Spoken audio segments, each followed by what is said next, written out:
За. Галзуу series угтан тавтай морилцгоо манайхан. За. Bloodhound season 2-ын тайлбарууд маань хэд хоногийн өмнө copyright буюу зохиогч эрхийн асуудлаас болоод YouTube-с амбаардуулсан. Яг тэгээд энэ каноны одоо амин сүнс нөгөө зодоонд шүү дээ. Тэгэхээр хэдэн бороонд та нартай гоё ингэж кафе мэдрүүлэе гэж бодоод жоохон зодооныгийн түлхүү оруулчихгүй юу гэсэн чинь тэгэл жижирчт юм да. За тэгээд яг хөтэй тэгэл зодооны хэсгийн жоохон гэж дахиж таньж идэлээд те ингээд бүгднгийн нэг дор болгоод дахиад оруулж байна. Тэгэхээр одоо та нарт мань үзэхэд бүр илүү амар байх болов гэдэгт хэдэн бороонууд нь эдгэлтэй байна. Дахиад л одоо бид хэд муухай юм болоосоо гэж муу борон залбирцсан да. За тэгэд муу борон хэд ийм асуудалтай тулаад сэтгэл санаагаар унтсан явж исэн ч гэсэн та нарын маань бороод өгсөн урмын үгс бас үлгэр бискрим их тус боллоо гэж. За тэгэхээр энэ хүү галзуу цувралыг цэвэр шоколадын чумаг шаржигнан бодрох жигнэмгийн төгс цогцол үлгэр бискримтэй хамтран хүргэж байгаа билээ. Тэгэхээр та нар маань найзтайгаа хамт үлгэр бискримийг хуваагаад идээд үзээрэй. Үнэхээр галзуу байх болно. За тэгээд хэдий та нар өмнө нь үзсэн ч гэсэн муу бурууга бодоод дахиад үзнэ гэдэгт итгэлтэй байна. Гэхдээ энэ удаад таслахгүйгээр яг нэг дор бүгдийг нь шүүтэ. Тэгэхээр та нар маань сабадрагуул саба адарцсан бол лайка дарахтал тэгэл болоо явчих байгаа юм. Ингээд энэ галзуу цувралын тайлбартаа хэдүүлээ орцгоё.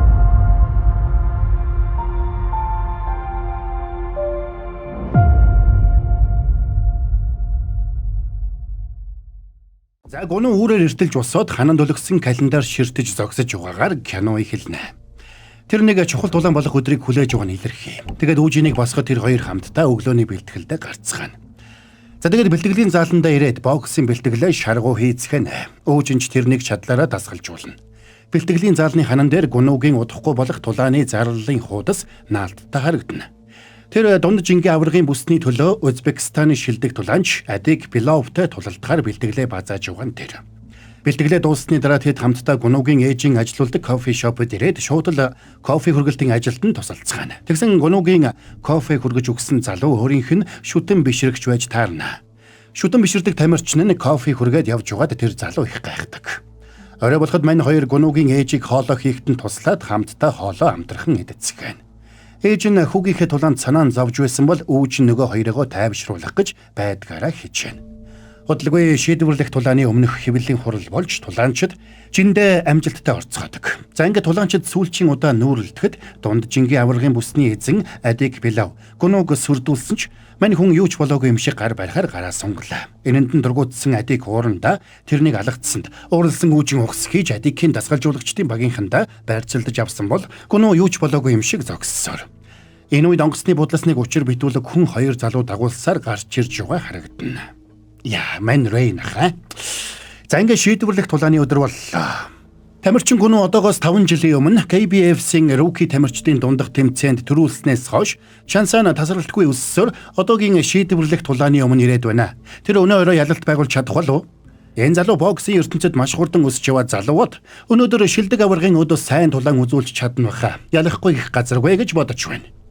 За ингээд тулааны өмнө гунуу Адиктай гар барих гэсэн ч цаадах нь хөдөлсөнгүй. Харин тэдний тулааныг үзэгчдийн суудлаас нөгөө нууцлаг хүн үзэж байгаа харагдана. Ингээд тулаан эхэллээ. Гунуу ихэндээ баг зэрэг бие барьж байгаа нь анзаарэгдчихсэн бол Адик шууд л тэрэн лүү дайрч тоглолтын санаачилгыг гартаа авахар ширүүн давтлана.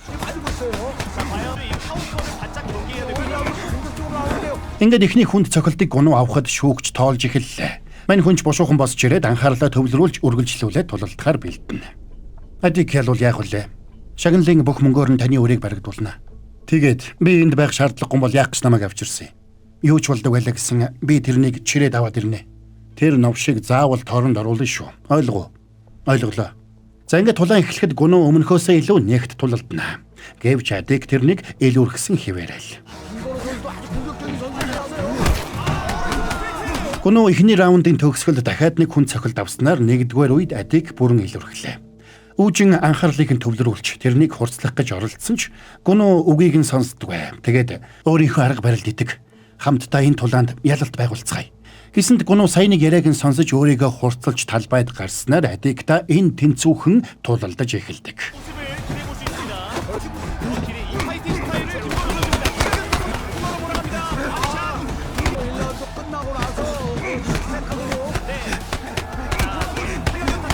За ингэ ширүүн үдсний эцэст раунд 2-ын төгсгөлд гунуу Адикийн хөмсгийг задартан цохилоо. Стадион даяараа тэрнийг дэмжиж уухайлсанд нөгөө нууцлаг хүн гунууг сонирхож эхэлнэ. Үүжин дараагийн үед бүх хүчээ шавхаад Адикийг дуусгахыг зөвлөсөн ч гунуу тэрний хөмсөг задарсан учраас задарсан хөмсөг рүү довтлохгүй гэж шийдлээ. Харин нөгөө талд Адикийн дасгалжуулагч гунууг задарсан хөмсөг лүүн дайрна гэсэн бодолтой байсан учраас задарсан хөмсгөө хамгаалахыг тэрэнд зөвлөнө. Тэгсэн гунуу тэрний эсрэг тал руу дайрч гиндүүлж илгэрүүн цогсноор Адикийг газар дунаглаа. Ингээд шүүгч 10 тоолсноор гунуу ялалт байгуулж чадлаа. Манай Адикч тамирчин ёсоор гунуугаас уучлал гуйж тэрэнд баяр хүргэснээр гунуу аваргын бусын эзэн болно. Оройн мань хоёр гунуугийн гэрэн гадаа хамтдаа махшараа зогсцооно. Үүжин тэрний ялалтад гунуугаас дутахгүй баяртай байлаа. Гэвч мань хүн битүүхэндээ гонигтай байх шиг харагдана. Аха, ноён чогийн булш руу бүсээ аваад очтiin билүү? Чи чинь ингээд дасгалжуулагчаасаа илүү том хүн шиг болоод байна уу юу? Угаасаа л юм байсан штэ. За тоглосон юм аа. Одоо чи бүр тоглоом хийдэг болжээ. Аргагүй том болжээ. Танаас л сурсан штэ. Тэгэд үүжин анх өрөө дарах гээд нэг мөнгө хүлэгчдэр очиж байснаа дурсан ярьлаа. Тэр мөнгө хүлэгч тэднийг өөртөө өр барагдуулагчаар ажилуулахыг хүссэн ч гунуу татгалцсан нь үүжинд гүнс хэтгэгэл төрүүлсэн байж. Тэгээгүү бол өдийд би өр барагдуулагч хийгээд мөнгө нэхэж амтэн хүн зодоод явж байхгүй юу? Үүнд чинь би үргэлж талархдаг шүү. Үгүй дээ. Харин ч би танаас болоо татгалцсан. Та байгаагүй бол би Ким Минголыг ялж чадахгүй байх байсан. Таны ачаар л би өнөөдөр авраг болж чадлаа. Харин ч чамтай хамт байх шийдвэр гаргасан минь миний амьдралын хамгийн зөв шийдвэр байсан шүү. Гэхдээ хоёулаа ингэ зогсохгүй. Өшөө цаашаа явна. Хоёулаа өхөн өгтлээ хамт шүү. Энэ үеэр хон захирал гэрийн гадаа машинтайгаа ирсэнд гунуугийн ээжч тэрнийг баяртайгаар гэртээ хурж орууллаа. Хон захирал томилолттой байгаа тулааныг нь үзэж чадаагүйдээ уучлал гуйгаад тэдэнд баяр хүргэж хамт магшарж виски ууж оройг хөгжилтэй өнгөрүүлцгээв. Тэгэд хон захирал мань хоёрт удахгүй хэрэгжүүлэх гэж байгаа ил сөүл эмнэлгийн төслөө танилцуулдаг. Тэгэд эмнэлгийнхээ хүүхдийн хэсгийг чой захирлын дурсгалд зориулаад Тэхо хүүхдийн эмнэлэг гэж нэрлэх гэж байгаагаа хэлсэнд мань хоёрын сэтгэл хөдлөлөө. Хонха гүнүү. Гуруулаа энд байхгүй байгаа ахын дүүсийнхээ төлөө хундаг тулгацгаая. Тэгээ бүгдэд баярлалаа гэж тулгацгаая. Энэ үед хотын өөр нэг хэсэгт нөгөө хүн Адик Билавыг машиндаа суулгаад нэг нууцлаг газар руу авч явж байлаа. Бид хаашаа яваад байгаа юм бэ? Чи өрөө төлөхийн тулд нэг тулаан хийнэ. Миний хөмсгийг харалтаа. Маргааш тулдаж болохгүй мүү? Маргааш гэвэл зээлийн чинь хөө $1 сая болно. Хамаагүй юу? За тэгээд тэд явсаар нэг нууцлаг газарт ирсэнд тэднийг угтсан хүмүүс Адикийг дагуулад дотогшоо орууллаа. Тэд метроны буудлаар дотогшоорж явсаар тулаан болох газарт ирцгэн. Тэгээд Адикийг гараа даавуугаар ороож эхлэхэд туслах залуу гартайгаа цуг боох зариулалтын төмөр өгсөнд Адик ихэндээ татгалзна.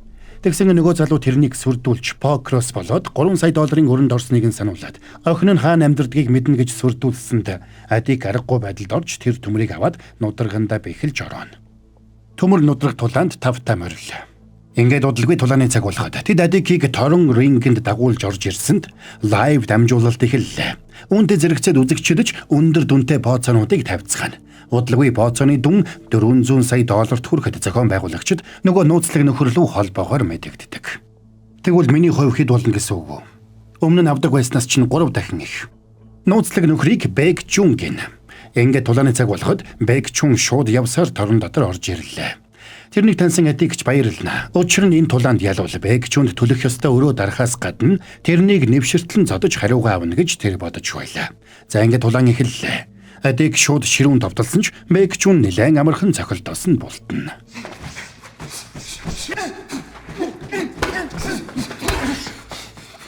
Удалгүй Бэг Жун Адикийн задарсан хөмсөг рүү давталсанд тэрний нүд юм харж чадахгүй болсноор өөрийгөө хамгаалж чадахгүй боллоо. Энийг нь Бэг Жун ашиглаж тэрнийг нэвширтэл зодож ухаан алдуулдаг.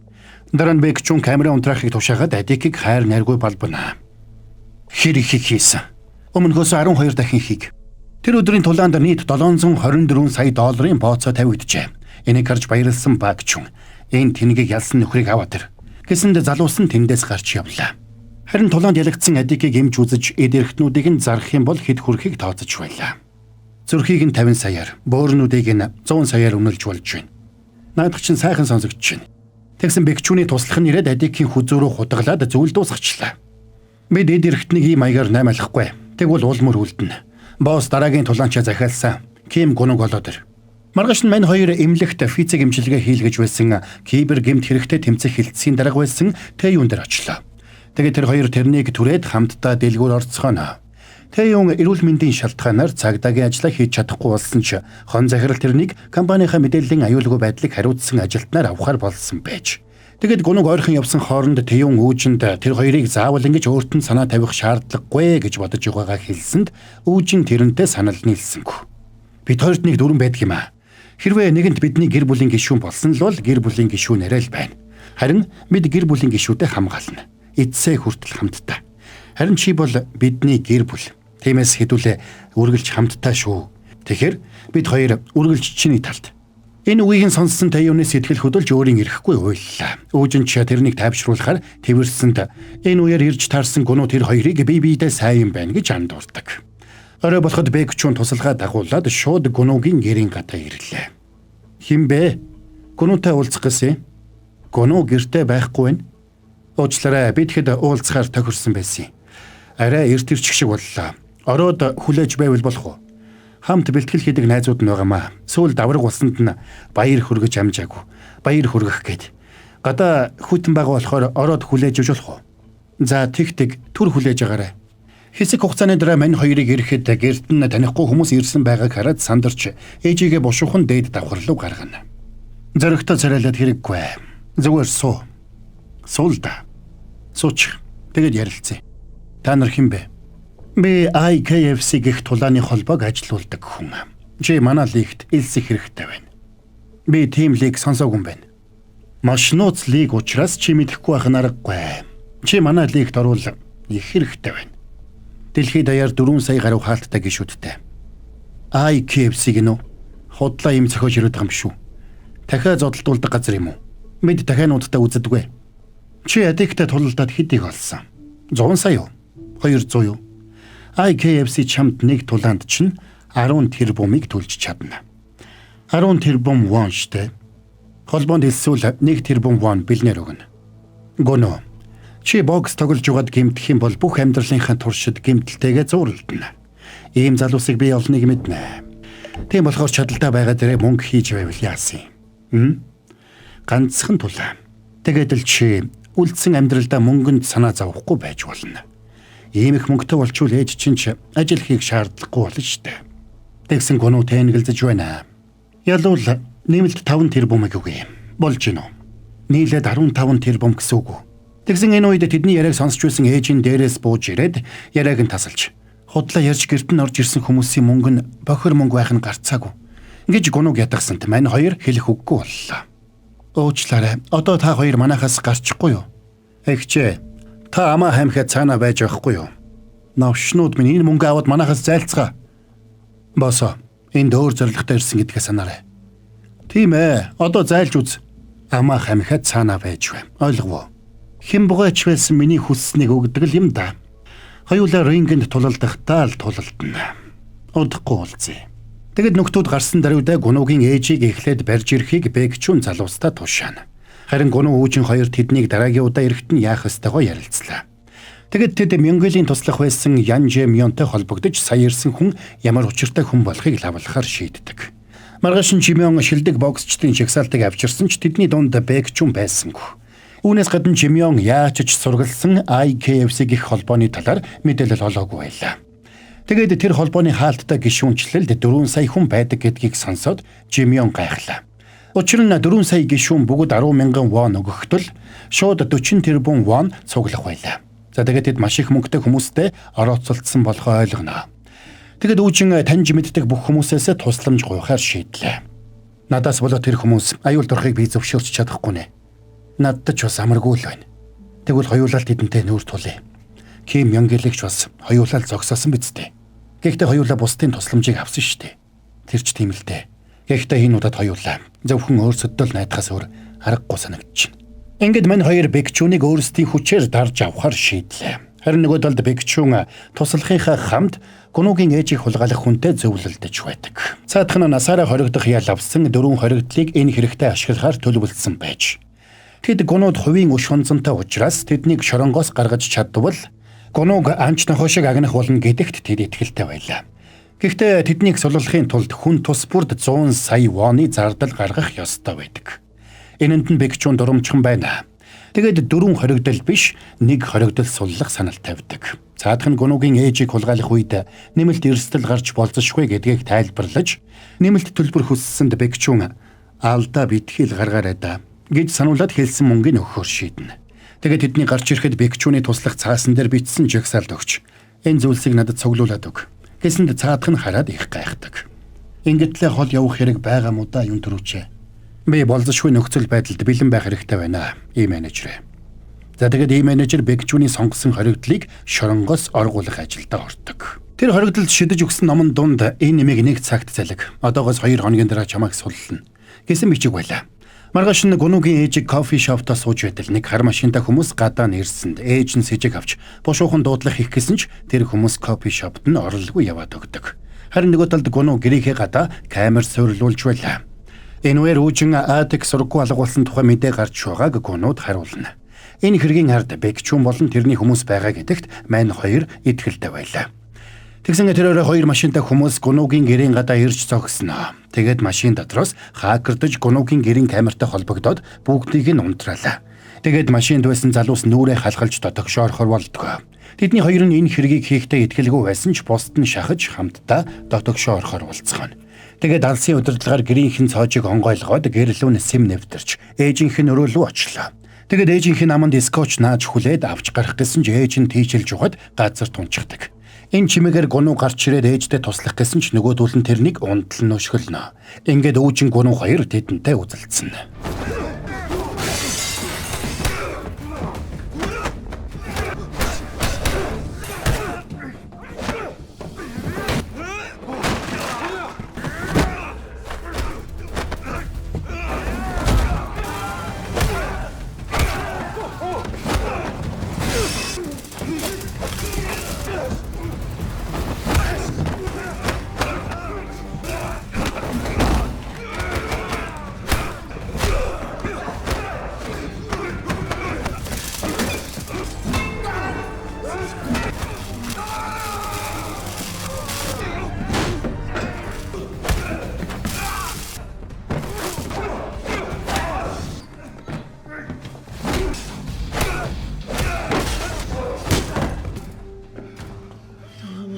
За тэгээд Бэкчүний хөлсөлсөн хүмүүс Гунугийн ээжийг авч явж чадлагүй үлдээгээд зогтсонд шорон хөдөлсөн Гуну тэднийг хөөж гудамжаар хар хурдаараа гүйнэ. Тэгсэн ажиллагаа бүтлгүйцсэнийг ойлгосон юун төрүүч хар машинтай хүмүүсийг Гунугийн нүдэн дээр дэлбэлчихнэ. Маргааш нь Гунугийн герт цагдаа нар ирсэнд мань хоёр цагдаа нарт мэдсэн бүхнээ хэлж өглөө. Тэгээд 3 хоногийн өмнө гертэн танихгүй хүмүүс ирээд IKFC гэдэг нууц холбоонд элсэх санал тавьсан гэдгийг бас хэлдэг. Үүнээс гадна гертээ суулгасан камер нь ажиллагаагүй болсныг сонсоод мань хоёр гайхацгаана. Тэгэд хэд хоногийн өмнө аваргын бүсний төлөө тулалдсан тамирчин сургаггүй алга болсныг энэ хэрэгтэй холбоотой байх гэж бодож байгаагаа хэлсэнд мөрдөгчж энийг нь тэмдэглэж аваад энд байх нь аюултай болсон учраас та хэд төрдөө эндээс нүүснэн дээр байх гэж зөвлөлөө. Хаашаа явах вэ? Тэ юуных руу явуул ямар вэ? Дараа нь мөрдөгч дэлбэрч юучгүй шатсан машин дээр ирлээ. Тэрнийг ирэхэд мэргэжилтэн өндөр түвшний технологиор хийсэн алсын удирдлагатай тесрэх бөмбөг ашигласан гэдгийг тогтоосон байдаг. Бас машинаас нэг хагас шатсан түрээвч олсон байж гэтэл түрээвчнээс хувийн security компани менежерийн нэрийн хуудас гарч ирнэ. Энэ үеэр мань хоёр ээжийг аваад гэрээсээ нүүж байлаа. Хэдийгээр байдал төгшүүртэй байсан ч бүгд хамтдаа байгаадаа сэтгэл хангалуун байлаа.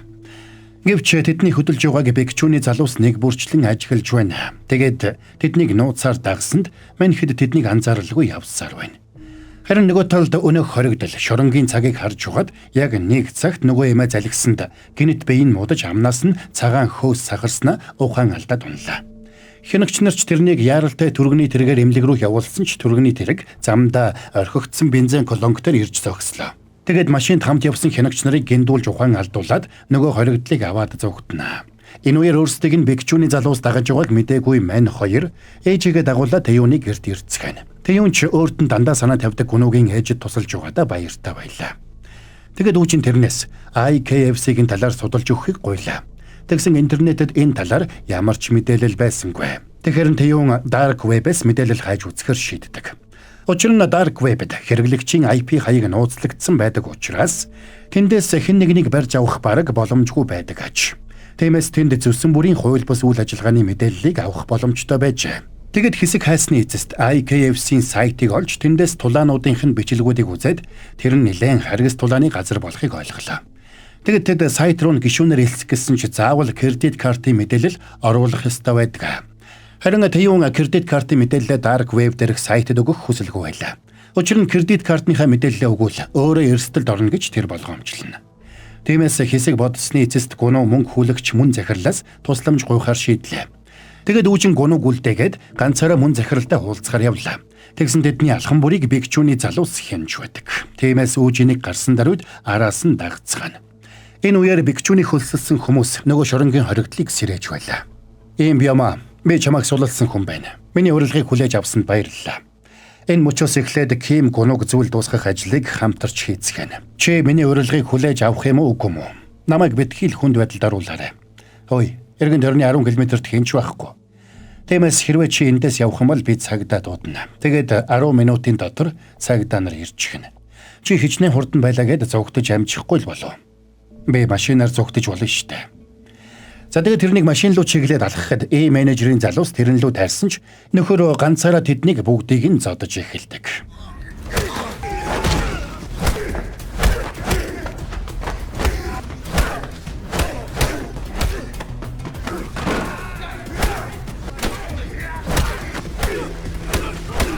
Наушнуудаа хүрээдэр дараагийнх нь хэмб. Тэрний энэ байдлыг бигчүн машинаас харж байлаа. Тэгээд тэрний урдаас өөрөө гарлаа.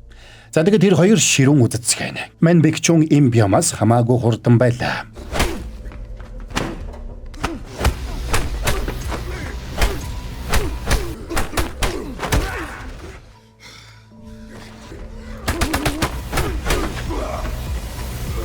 Арайчтэй. Хөөе. Чиж бодсноос чанга залуу байна шүү. Гэхдээ чи боксыг буруу аргаар сурч. Би Ким гунуугаар дамжуулж их мөнгө олно. Чи ч бас их мөнгө олж болно шүү дээ. Ойлгож байна уу? Энийг амандаа чих. Энэ үед үүжин мөнгө хүлэгч мөн захирлын ажил дээр ирж байна. Тэгэд хуучин тэнгисийн цэргийн ёсоор ёслоод тэрэнд авчирсан энергийн ундагаа өгсөнд мөн захирлч тэрнийг баяртайгаар хүлээж авдаг. Энэнд нь баярлсан үүжинч ойлгох шахнаа. Тэгэд өөрсөд нь тохиолдсон бүхнийг ярина. Ганцхан тулаанд 15 тэрбум гэдэг чи их мөнгө байна шүү. Зөвхөн Солонгост үйл ажиллагаа явуулдаг бол ийм их мөнгөтэй байх боломжгүй дээ. Тэд нэр бүх тулаанаа Dark Web дээрээс хүмүүст үзүүлж их мөнгө олдог байх нь. Тэдэнд гунуу шиг аврах хэрэгтэй байх нь гарцаагүй. Би тэгээд та нарт яаж туслах юм? Тэр сайтанд бүртгүүлэхийн тулд кредит карт хэрэгтэй байгаамаа. Та картаараа бүртгүүлээд өгөөч. Эзэнгүй карт хэрэгтэй байна л да. Сумбо. Нана бага картнуудаас нэгийг нь аваад ир. За тэгэд мөн захирал үүжинд карт өгөөд хүчрхэг дайснуудын эсрэг тэр хоёрыг хүчин мөхөснө гэж бодож байгаагаа хэлнэ. Таныг бас танай хүмүүсийг асуудалд оруулаад яах вэ гэж бодоод л. Чи тэнгисийн цэрэг хэвээрээ үздэ үүжинэ. Би тэнгисийн цэрэг үүжин. Чи мартаагүй үз. Нэг тэнгисийн цэргийг цохино гэдэг бүх тэнгисийн цэрэг рүү халдсантай л адил. Та хоёрыг асуудалд орчиход авахд би зүгээр суугаад байх хэрэггүй. Хэрвээ тэгвэл тэнгэрт байгаа чой захирал юу гэж бодох юм? Би өөрөө хариуцлагаа сайн мэддэг хүн шүү. Нэг хүнээс хоёр хүн дээр. Хоёр хүнээс гурван хүн дээр биш үү? Альвэ. Ахын чам туслая. Баярлсан үүжин гарыг нь атгсанд мөн захирал тэрнээс араас нь машин дагсан эсхийг лавллаа. Тэгээд үүжинд тушаал өгч байрыг нь хэд тойрхыг зөвлөөд өөрөө цонхоор харж угаад бэгчүүний залуусын машины дугаарыг тэмдэглэж авдаг. Үүжинэ, гүн рүү яг одоо яар. Тэгээд ээжийг нь бас Тэюныг байгаа газраас нь яаралтай өөр газар руу шилжүүл. Дээрэмчид хизээ ирэхийг мэдэхгүй учраас яг одоо хөдөл. Би мессежээр хаяг явуулъя. Хэрвээ тэд дагаад ирэх юм бол бид тэнд тэднийг барьж авна.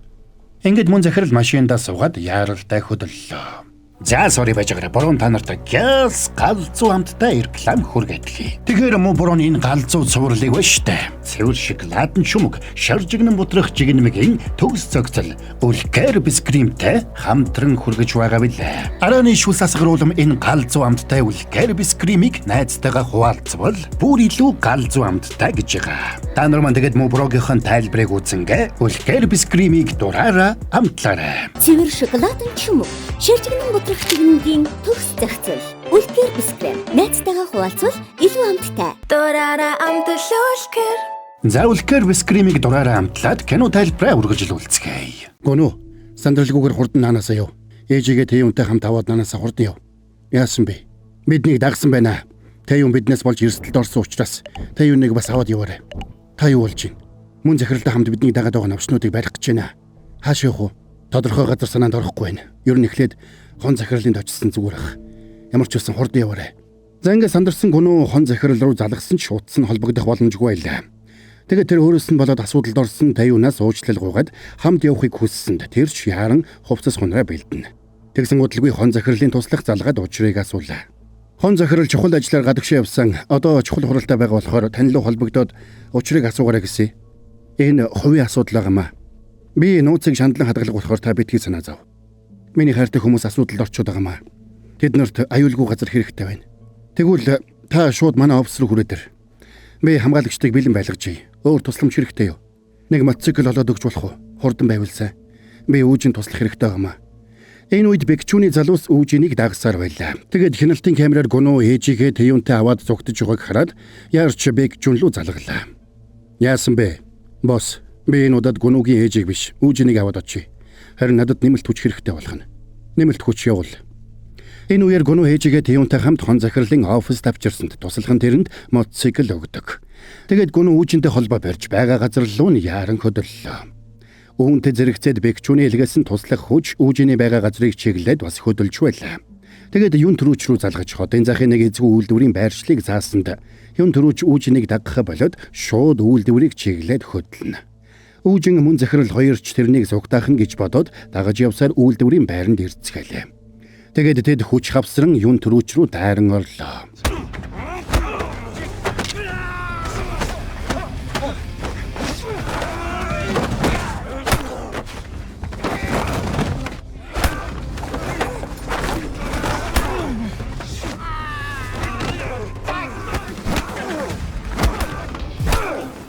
Тэр хоёрын эсрэг ганцаараа тулаад дийлэхгүй болохоо ойлгосон юн төрөж худаг гаргаж ирээд дайрсанд мань хоёрч тэрнийг зогсоох гэж хүчээ нэгтгэнэ.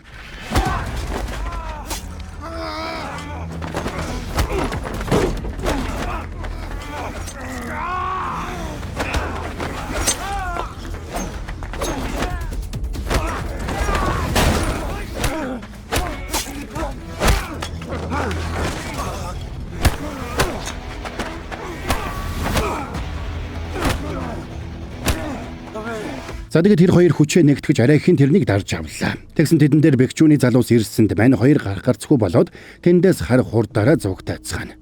Тэгсэн мөн захирал доор үлдсэн бол зүүн гарандаа хутганы шарх авсан үүжин өрсөж ачаан дээр гарч зугтаалаа. За тэгээд мань хоёр үйлдвэрийн талбайг тойрч зугтаацгаана. Тэгсэн хэсэг зугтсны эцэст мөн захирал мухар газар руу ороод баригдсан бол үүжинч цаашаа зугтах газаргүй болж хоёулаа баригдаадгана. Гүнүүг ирэхэд бэгчүүний залуус мань хоёрыг чирээд машин дээрээ ирж байлаа. Ухаангүй ботлоо зодуулсан үүжинийг харсан гүнүү дэлбэртлээ ууралж шууд тэдэн лүү дайран ордог.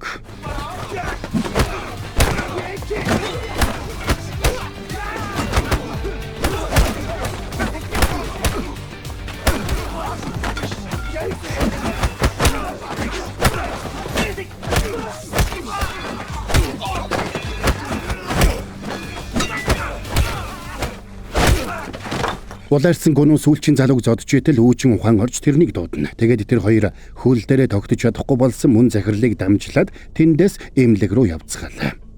Мөн захирал үүжин хоёр өөрөөс нь болоод эмнэлэгт хүргэгдсэнд гүнүү сэтгэлээр унжээ. Тэр IKFC холбоонд хэлсэн бол ийм зүйл болохгүй байсан гэж бодож байлаа. Тэгсэн ээж нь тэрнийг ятгаж "Чиний оронд үүжин байсан бол чи ч бас болиулах байсан. Тийм болохоор төвчээртэй бай. Хэсэг хугацааны дараа энэ бүхэн дуусна" гэж тайвшруулна. Ингээд уцаар ярьж байгааг нь сонссон Тэйюн нэг хүн лөө мессеж бичиж тусламж өгж амжлаа. "Таны бие гайгүй болж гинөө? Өмнө нь би 2 удаа хутгалуулад хурдан эдгэрчээсэн болохоор гайгүй баха." Та гэмт хэргийн бүлэглэлийн гишүүн юм уу? Үгүй ээ, би боксчин. Зодон их хийдэг байлаа. Харин ойрд зодолдоогүй жаахан төсөвчж. Удалгүй духан дээр ойдол тавиулсан мөн захирлыг гарч ирэхэд гунууч тэрнийг тоосож авлаа. Энэ зэрэг юу ч биш ээ. Эмч миний шархыг харин аятайхан хоёрд өгчлөө. Оо эмч, танд баярлалаа. Танд хэрвээ мөнгө хэрэгтэй болвол хүүгүү зээлж болно шүү. Их баярлалаа. Намайг уучлаарай. Надаас болоод л та ийм байдалд орчлоо. Өө ээ, чи ч одоо уйлаад байгаа юм уу? Чиний гар чин чанга мөртлөө сэтгэл чинь их зөөл юм а да. Чамд нэг зүйл хэлье. Чи дайснаа ялыг гэвэл зүрх сэтгэл чинь энэ гар шигэ хатуу чанга байх ёстой шүү. Тэгэж байж л эргэн тойронд чинь байгаа хүмүүс аюулгүй байж чадна. Тэгэд мань хоёр үүчин дээр очисонд эмч нар гарынхан шарх нэлээд гүн учраас нарийн мэрэгжлийн эмч дуудах гээд хүлээлгсэн байлаа. Тэгсэн гунуугийн утас дуурч хон захирлын хамаатны ах онц хүнд гэмт хэрэгтэй тэмцэх хэлтсийн дарга Кангён тэрнтэй холбогдно. Тэгэд хон захирлын оффист хүлээж бай гэж хэлдэг. Тэгэд гунуу мөн захирлыг дагуулад очисонд хон захирлч ирж гисэн байлаа. Мөн захирлч Кангёныг цагдаа гэдгийг мэдээд бушуухан гарыг барьж мэндэлнэ. Тэгэд офицер Кангён өөрт нь яоцгүй байгааг мэдэрсэн мөн захирлч сандарч өөрийгөө бусад мөнгө хүлэгчдээс өөр чөө захирлын шав учраас бусдад муу зүйл хийхийг хүсдэггүй гэх мэтэр өөрийгөө тайлбарласанд Кангёнч тэрэнд нүүр өгөхгүй байлаа. Таныг гунууд тусалж байгаад би баяртай байна. Гэхдээ ажил хэрэг бол ажил хэрэг. Тийм болохоор хууль бус зүйл хийсэн бол тантай ч бас хариуцлага ярина. Харин гунуу танаа гэрлөх алдсан халдлагын хэргийг хаанах хариуцж байна? Инчоны цагдаагийн хэлтсийн мөрдөгч гэсэн. Надад дугаарыг нөгч. Тэгээд дахиад ийм зүйл гарвал над руу залгаад хэлчихье. Би илүү хурдан туслана штэ. Тэгсэн Кангёнд дуудлага ирж өмнө нь тэрний баривчилж байсан ийн биом гихч хонц ноттой гэмт хэрэгтэн шоронгоос оргосон тухай мэдээ ирлээ. Энэ үеэр хон захирал гунуугийн ээжийг Тэюнтэй хамт нэг найзынхаа зочид буудалд буулгаж хамгаалтын баг гаргаж өгөхөр болно. Санаа бити зовдоо ээж чинь аюулгүй байна. Ийм их тусыг хүлээж авахд надад хэцүү байна. Өмнө нь биднийг бууж өгөх гэж байхад чи өөрөө юу гэж хэлж байлаа да? Жинхнээсээ дуусах хүртэл юу ч дуусаагүй гэдэг баха. Чамаас болоод би бууж өгөөгүй. Тийм болохоор энэ тусламж юу ч биш. Ээжийг чинь бид нар чадлаараа асарна. Өчигдөр Мянгэлийн туслах байсан ийм биом шоронгоос оргож. Энэ бүхэн цаагаараа холбоотой юм шиг байна. Харин нөгөө талд үүжинийг барьж ирч чадаагүй юн төрүүчийг Бэкчүн хатуу шийтгэж байна. Иймхэн ажил амжуулж чадахгүй бол би чамд яах гэж 300 саяг төлдөг болж таарч байна. Уучлаарай. Охиноо өнчрүүлмээр байгаа юм уу? Уучлаарай. Даалгавар биелүүл мөн новш минь. Тэгэд Бэкчүн ийм биом дээр ирээд өөртөөгөө хамтрахыг ядахна. Хоёулаа хамтрая. Чи цаашид мөнгөнд санаа зовох зүйлгүй болно. Тэгэд нөхөр Бэкчүнтэй хамтрахаар болно. Харин нөгөө талд маньхэд хон захирлын оффист суугаад цаашаа яахаа ярилццгаана. Тэгэд ийм биомыг сулалсан хүмүүс Мянгэлигч бас зоргуулахгүй гэхээс болгоомжилж байлаа.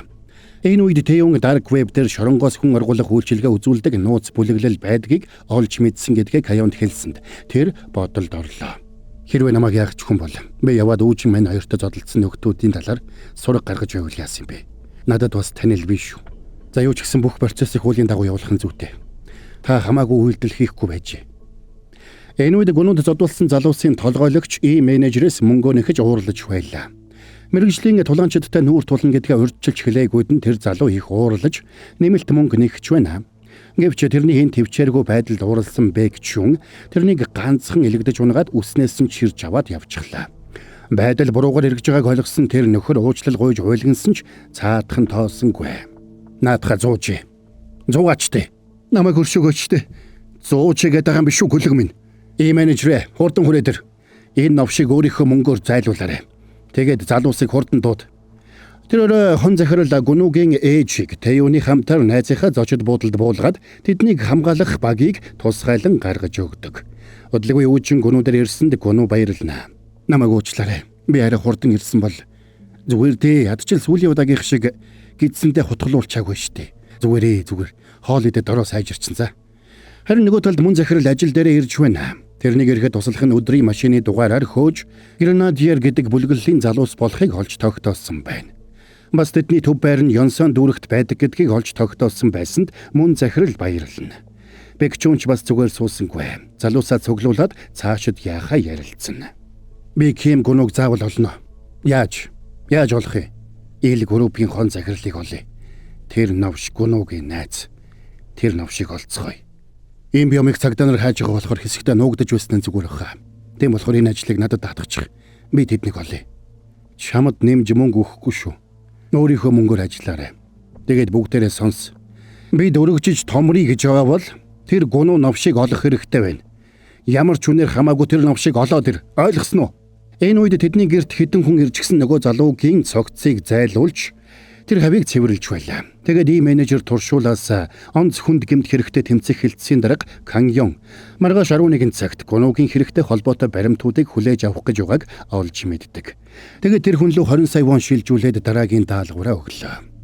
Тэр шүн гунуу үүжин 2 Тэйоны тусламжтайгаар Dark Web руу холбогдож IKFC-гийн сайтад гишүүнээр бүртгүүлтэл урдаас нь шууд гунуугийн цус болсон зураг гараад ирлээ.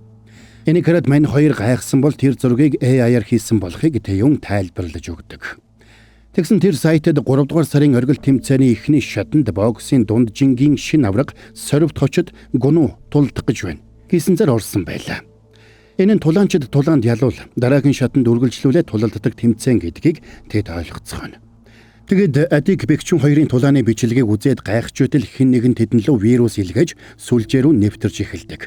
Тэр хүн нь Бэгчүний хакер залуу байлаа. Тэгэд компьютерыг нь ажиллагаагүй болгосонд Тэйон компьютероо бушуухан шиг унтраалаа. Тэр компьютерыг асаавал тэдний байгаа байршил тодорхой болох байлаа. Энэ үеэр мөн захирал тусалгаа дагуулсаар өрөөнд нь ирлээ. Тэдний гэрсэн даруйд Адик IKFC холбоонд хүчээр тулалдаж дараа нь сураггүй алга болсон гэдгийг олж мэдснээ үүжин хэлсэнд Адикийг сураггүй алга болсныг мэдээгүй байсан мөн захирал цочирдно. Нэгэнт тэд ийм дээрээ тулсан бол хэдүүлээ гунуг бүх хүчээр хамгаалах хэрэгтэй байна. Одоо хоёр яах гэж байна? 11 цагаас чой мордогчтой уулзахаар цаг тавуулсан. Харин би жоохон амард юм билүү. Дарга чинь тархиа агалуулчаад юу ч болоогүй юм шиг гүйж хахад чи одоо арайчтэй. Ингээд үүжин мөн захиралтай хамт явхаар болно. Тэгэд мань хоёр мөн захирлын тусалхийг дагуулад нэг кофе шопод очоод ажиглаж эхэлдэг. Өмнө нь тэдэнтэй зодолцсон залуусын нэг утсаар ярьсаар эсрэг талын офс руу орж байгаа харагдлаа. Тэгэд тэрнийг фитнес клуб руу орсонд тэд юу ч болоогүй юм шиг араас нь явж орно. Тэгсэн тэнд нь баахан залуу сууж байлаа. Тэгэд тэд мань гурав руу шууд дайрсанд мань гуравч буцаад хар хурдаараа зугтаацгаана. Тэднийг ингээд гүйлдэж явахыг харсан тентхийн нэг дэлгүүрийн худалдагч цагдаа дуудаж амжина. Хөөе. Бүгдээрээ ир улсууч шиг хил амаараа уучраа олцгоё. Насанд хүрсэн хүмүүс үстэй энэ чинь. Тэгсэн нөгөөдөл нь арганд нь хорсонгүй дайрсанд мань хэдэж зодолдохоосоор аргагүй боллоо.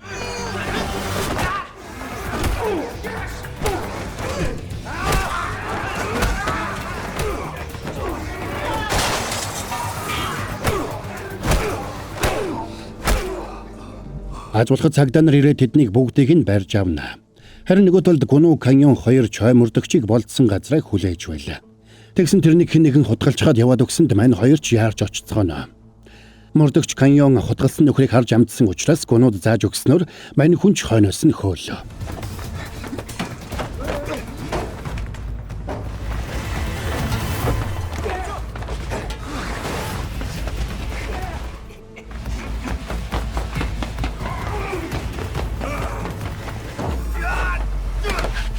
Ингээд гунуу хараахийн эсрэг талын байшин дээр үсэрч гарч ирсэн ч нөгөө залуу аль хэдийн доошоо буужчихсан гүйж байлаа.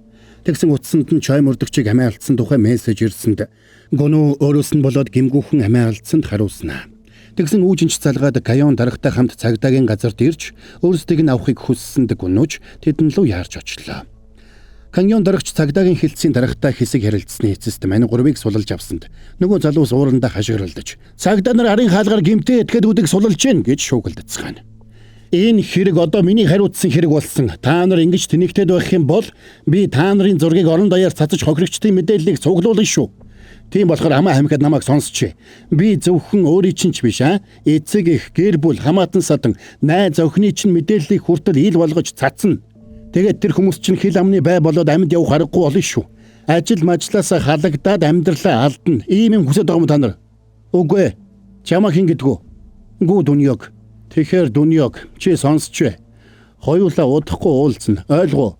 Тэндээс гарсан хойно Каньон мөрдөгч цагдаа нарыг хүлээлгүй дураараа очиод зодон хийсэн мөн захирлыг загинж цаашид ингэж дураараа хаашилж болохгүй гэдгийг хатуу сануулдаг.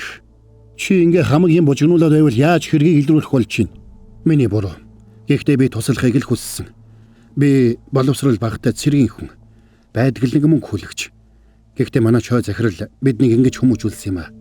Мөн хүлэгчнэр гэхээр л муу хүмүүс байдаггүй гэж сургасан. Та энэ залуусаас асуугаад үзээрэй. Муу хүмүүс хаанаагааг мэдсээр байж өөрсдийнх нь аргаар үдэлцэж болохгүй гэж үү? Мөн захирлаа сонсчээ. Гол нь дураараа хаашлаад хамаг төлөвлөгөө нураагаад байгаа чинь таалагдахгүй байна. Ойлгож байна уу? За би буруугаа ойлголоо. Цаашаа таны үгэнд орно. Гэхдээ намайг та нарт туслахыг зөвшөөрчих л дөө. Би энэ хоёр залуугийн дарга нь байсан юм аа. Тэнгисийн цэргийн офицерын ёсоор энэ хоёрт туслахыг хүссэн. Та зөвшөөрчих л дөө. За тэгвэл Тэнгисийн цэргээ сонс. Саяын Дүнёо гэдэг залууг байцаагаад хэн тэднийг хөлсөлсөн болохыг мэдээдэх. За ингээд баярлсан мөн захирал шууд ажилдаа орж нөгөө залууг нууцаар дагаж эхэлнэ. Нөгөө залууч явсаар нэг массажны газар руу орсонд мөн захиралч туслахаа дагуулад араас нь очно. Тэгээд тэрнийг гиндүүлж гарыг нь гавлаад толгойг нь дарж угаад байцаадаг. Би энэ мэрэгжлийг сонгоогүй ч энэ мэрэгжил намайг сонгосон юм. Яагаад гэж юу? Яагаад гэвэл би энэ ажилдаа дэнд үсэн. За ингээд тэрний өгзөг рүү мод чихнэ гэж сүрдүүлсэнд цаадах нь хайсандаа хамаг үннээ ярьлаа. Тэгэд хэд хоногийн өмнө адикта тулалдсан нөхрийг харсан гэдгээ. Тэр хүнийг танихгүй ч цагийг нь зүүж угаад зургаа дарсан гэдгээ хэлнэ. Энийг сонсож баярлсан мөн захиралч тэрний утсыг аваад тэндээс явлаа. Тэгэд шууд Каньо мөрдөгчд зургийг авуулсанд мань хүн цагны хоббитоо нэг цагдаад зургийг өгч судлуулж эхэлнэ. Тэр юун төрүүч менежерийн хамт хон захирлын туслах залуугийн гэрт ирээд дүү охиныг сандалтаа нөхөлж сүрдүүлж угаад гүнүүгийн хаануугайг асууж мэддэг. Тэгээд тэднийг Мариот зочид буудлын 1602 тоо дөрөөнд байрлаж байгааг олж мэдсэн даруйда Каньо мөрдөгчийг хон захиралтай холбоотой болохыг лавлж эхэлнэ. Тэгээд хон захирлыг маргаашаараа юу хийхийг олж мэдээд хөлсөөр буруу гарын ажил хийдэг нөхдүүдэд захиалга өгдөг. Маргааш нэг эмэгтэй хон захирлын очих гэж байсан газарт очиод барменыг нь хордуулж унгаад өөрөө оронд нь зогсож хон захирлыг хүлээдэг. Тэгээд оройн хон захирлыг тэнд очиход туслах нь юу ч хэлж чадалгүй доотогшрууллаа. Тэгсэн нөгөө эмэгтэй чундганд мансууруулах юм тусаагаад тэрний байнгуудаг вискиг хийж өгсөнд сэжиг аваагүй хон захирлч нэг амьсгаагаар уучхна. Тэгсэн удалгүй мансууруулах бодис нөлөөлсөнд хон захирал ухаанаа алдаад солиорч эхэлдэг. Нөгөө эмэгтэйч тэрний бичлэгийг хийж босс руугаа явуулна. Хэсэг хугацааны дараа гүнүү хүүжин хоёр эмнэлэгт яралтай дуудагдаж ирэхэд хон захирал сэхэнд орчихсон байж эмч нар тэрнийг ямар нэг үл мэдэгдэх хоронд хорцсон гэж бодож байлаа. Илэг нь нэлээд ноцтой гэмтсэн учраас муугар ботход илэг шилжүүлэн суулгах мэс засалд орж болзошгүй болсныг эмч хэллээ. Өөрөөс нь болоод хон захирал сэхэнд орсныг гүнүү бас л маш хүн дээр тусгаж авна. Каньо мөрдөгчийг нөгөө хоёрыг дагуулж хэрэг гарсан пабад ирэхэд мөн захирал тэднийг угтаж аваад хамт орцгоолоо. Тэгсэн тэнд ажилдаг барменыг хинэхэн хүлээд арын өрөөнд хийчихсэн байдаг. Тэгэд тэд хяналтын камерын бичлэгийг үзэнгээ барменаас мэдүүлэг авч тэр үл таних эмэгтэй үннийг хэлүүлдэг бодис ашиглаад барменаас мэдээлэл авсан болохыг олж мэддэг. Энэ үеэр Каньо мөрдөгч хон захиралд туслах нь тэнд цаг захиалж өгсөн болохыг мэдээд өөрөө туслахыг нь мөрдөхөөр шийдэж мөн захиралд тэр эмэгтэйг хайж болохыг даалгалаа. Мэргэжлийн хүн байна. Та болгоомжтой байгаарай. Би ч бас мэргэжлийн хүн. Та санаа зовлтгүй дээ. Энэ үед гүнүүч бас мөн захиралтай хамт явах хүсэлтэй байгаагаа хэллээ. Учир нь үүжиний гар хүнд гэмтсэн гүнүү санаа зовж байлаа. Ингээд тэд ажлаа хувааж аваад гарцгаана. За тэгээд мөн захирал гүнүүг дагуулаад тэндээс явах гэж байтал гүнүүгийн утсанд танихгүй дугаараас дуудлага ирлээ. Мөн захирал дуудлагыг аваад төрүүлж ярихгүй байхыг сануулж утсыг нь авахулдаг. Захирлын би хэр байна да? Чи архинд нь юу хийчихсэн бэ? Тэнийг новш минь. Чи одоо хүртэл ойлгоогүй байна уу? Чи надтай тулдахгүй бол өөр юу болно гэж бодож байна, Дасгалжуулагчийн чинь гарыг тастаад чалчаа ээжийн чинь хөлийг суглана. Харин тэр новшийн цагдаагийн чинь нүрийг хүчлээр угаана. Чи надтай сөргөөцөлдөх юм бол би энэ хотын мөнгө хэрэгтэй ядуу новш болгоныг чиний эсрэг хөдөлгөнө.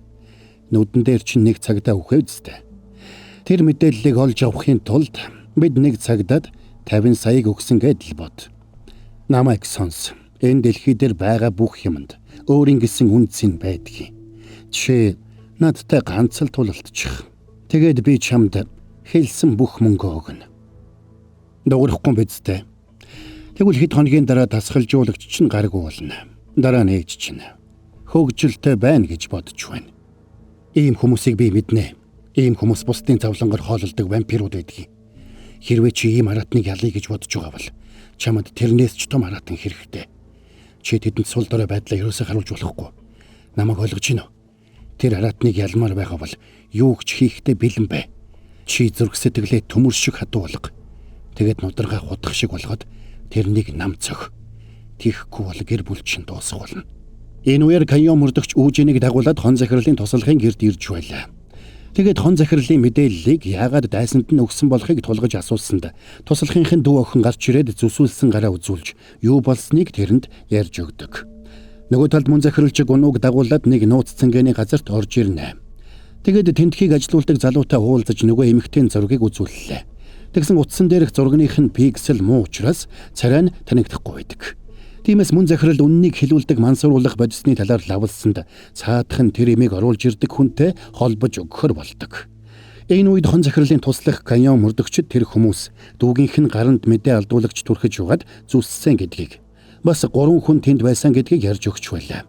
Тэгээд тэр 3 хүнийг дүрсэлж хэлж өгöd бас Каньоныг хон захирлын хамаатан эсхийг лавлсан гэдгийг тэгээд тэдэнд гунуугийн байгаа буудлын хаягийг зааж өгсөн гэдгээ хэлдэг.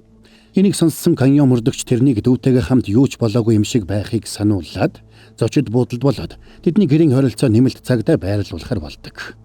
Миний гэр бүлийг ингэж сүрдүүлсэн бол би ч бас чам шиг бүгдийг хэлэх байсан.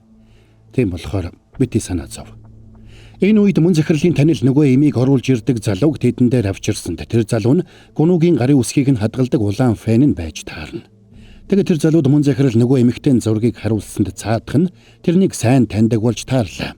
Тэгээд Жина гэх тэр эмэгтэйн байгаа газрын мэдээллийг олж аваад Каньон мөрдөгчд мэдэгдсэнд мөрдөгч мөн захирлын явуулсан цагаар дамжуулж нэмэлт мэдээлэл олж авсан гэдгийг хэлээд яралтай зочид буудал руу дууддаг. Тэгээд Каньон мөрдөгчийн хамтрагч тэдэнд мөрдлөгийн тайлангаа танилцууллаа. Тэгсэн тэр цагийг Солонгосоос ердөө 2 хүн эзэмшдэг байлаа.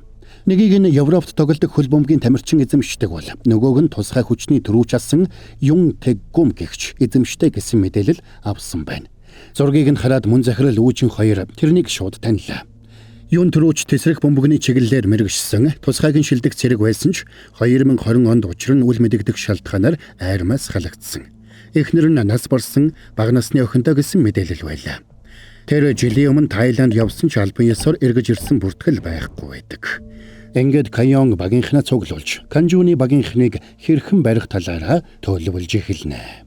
За дахиад sorry. Борон та нартай нөгөө амттай реклама дахиад нэг дуулгаадах. Тэгэхээр муу борон энэ галзуу цувралыг байна штэ. Цэвэр шоколадын шүмэг, шаржигнан бутрах жигнэмгийн төгс цогцол, үлгэр бискримтэй хамтран хүргэж байгаа билээ. Арааны шүүс асгаруулам энэ галзуу амттай үлгэр бискримийг найзтайгаа хуваалцвал бүр илүү галзуу амттай гэж байгаа. Та нар маань тэгээд муу борогийнхон тайлбарыг үзэнгээ үлгэр бискримийг дураараа амтлаарай. Цэвэр шоколадын шүмэг, шаржигнан бутрах жигнэмгийн төгс цогцол, үлгэр бискрем найзтайгаа хуваалцвал илүү амттай. Дураараа амтлуулкэр.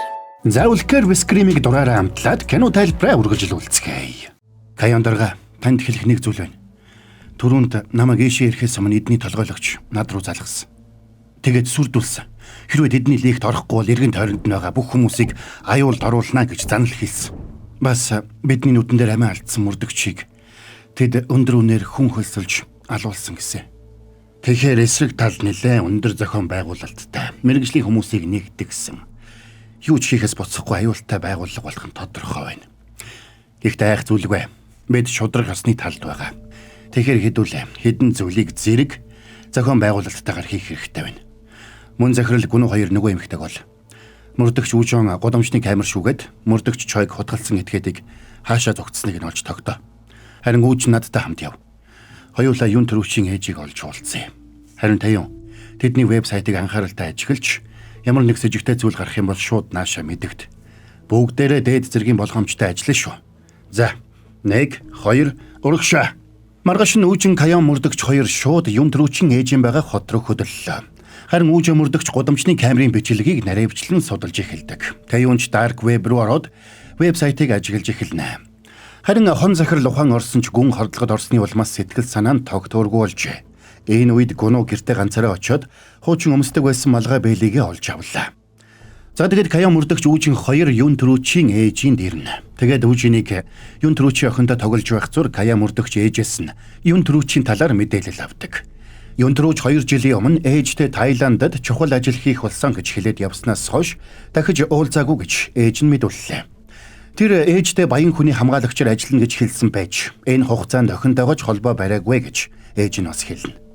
Эннээс гадна охин Минагийнх нь ээж хавдраар өвдсөн байсан учраас эмчилгээнийхэн зардлыг олохын тулд цэргийн ажлаасаа гарсан болохыг нь бас олж мэдлээ. Энэ зур Мина охинтой тоглож байсан үүжин охиныг өнгөрсөн даваа гарагт аавтайгаа уулзаад тоглосон гэдгийг нь эвтэйхэн хэлүүлж чаддаг. Тэгэд охиныг дагуулад скутер унахыг зааж өгөхөөр гарна. Тэр хойгоор Кая мөрдөгч юун төрүүчийн ээжэд бүх хүннээ хэлж та бидэнд туслах юм бол хүүг чинь тантай 9 минут уулзуулж чадна гэж ятгсан дараагүй байдалд орсон ээж нь тэдэнтэй хамтарч ажиллахаар болдог. За тэгсэн үүжин мөрдөгч нөгөө залуугийн явсан газрын камерыг шүүсээр эцэст нь тэрнийг нэг хүнтэй уулзсан болохыг нь олж тогтоолоо. Тэр нь менежер байлаа. Тэгэд шууд Кая мөрдөгч рүү залгаад хэлсэнд Кая мөрдөгч ч юун төрүүчийн ээжтэй хамтарч ажиллах болсон гэдгээ хэлнэ.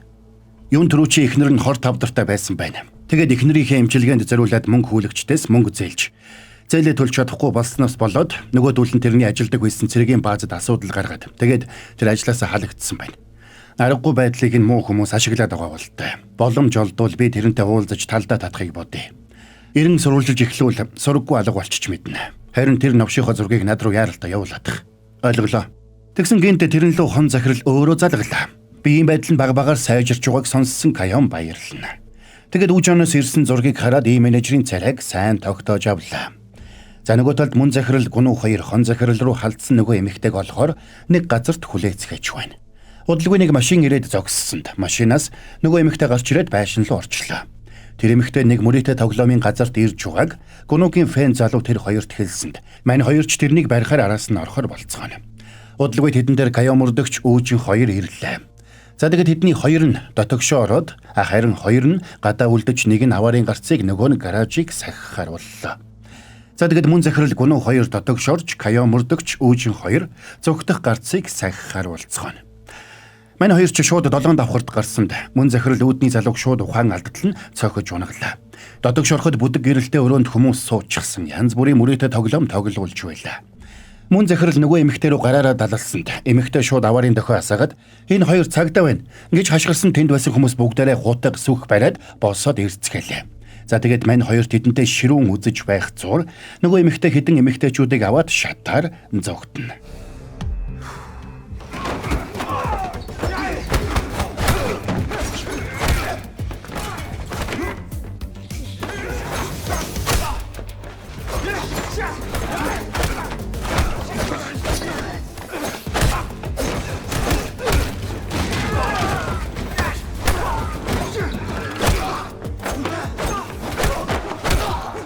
Мань хоёр тэнд байсан залуусыг бүгдийг нь буулгаж аваад зогтсон эмэгтэй хойноос гарцгаалаа.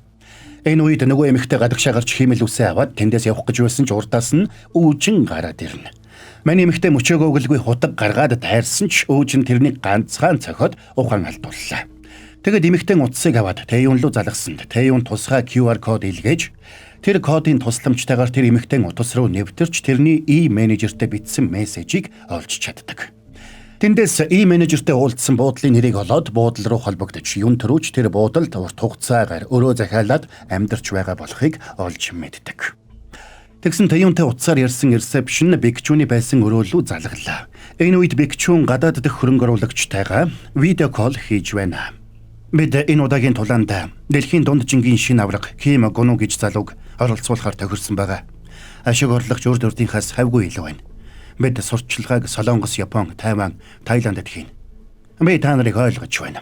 Гэхдээ би цаашид танаа IKFC-г дэмжих үү? Эсвэл Hydrix нэртэй спорт бетийн бизнест хөрөнгө оруулалт хийх үү гэдгээ хараахан шийдэж чадаагүй байна.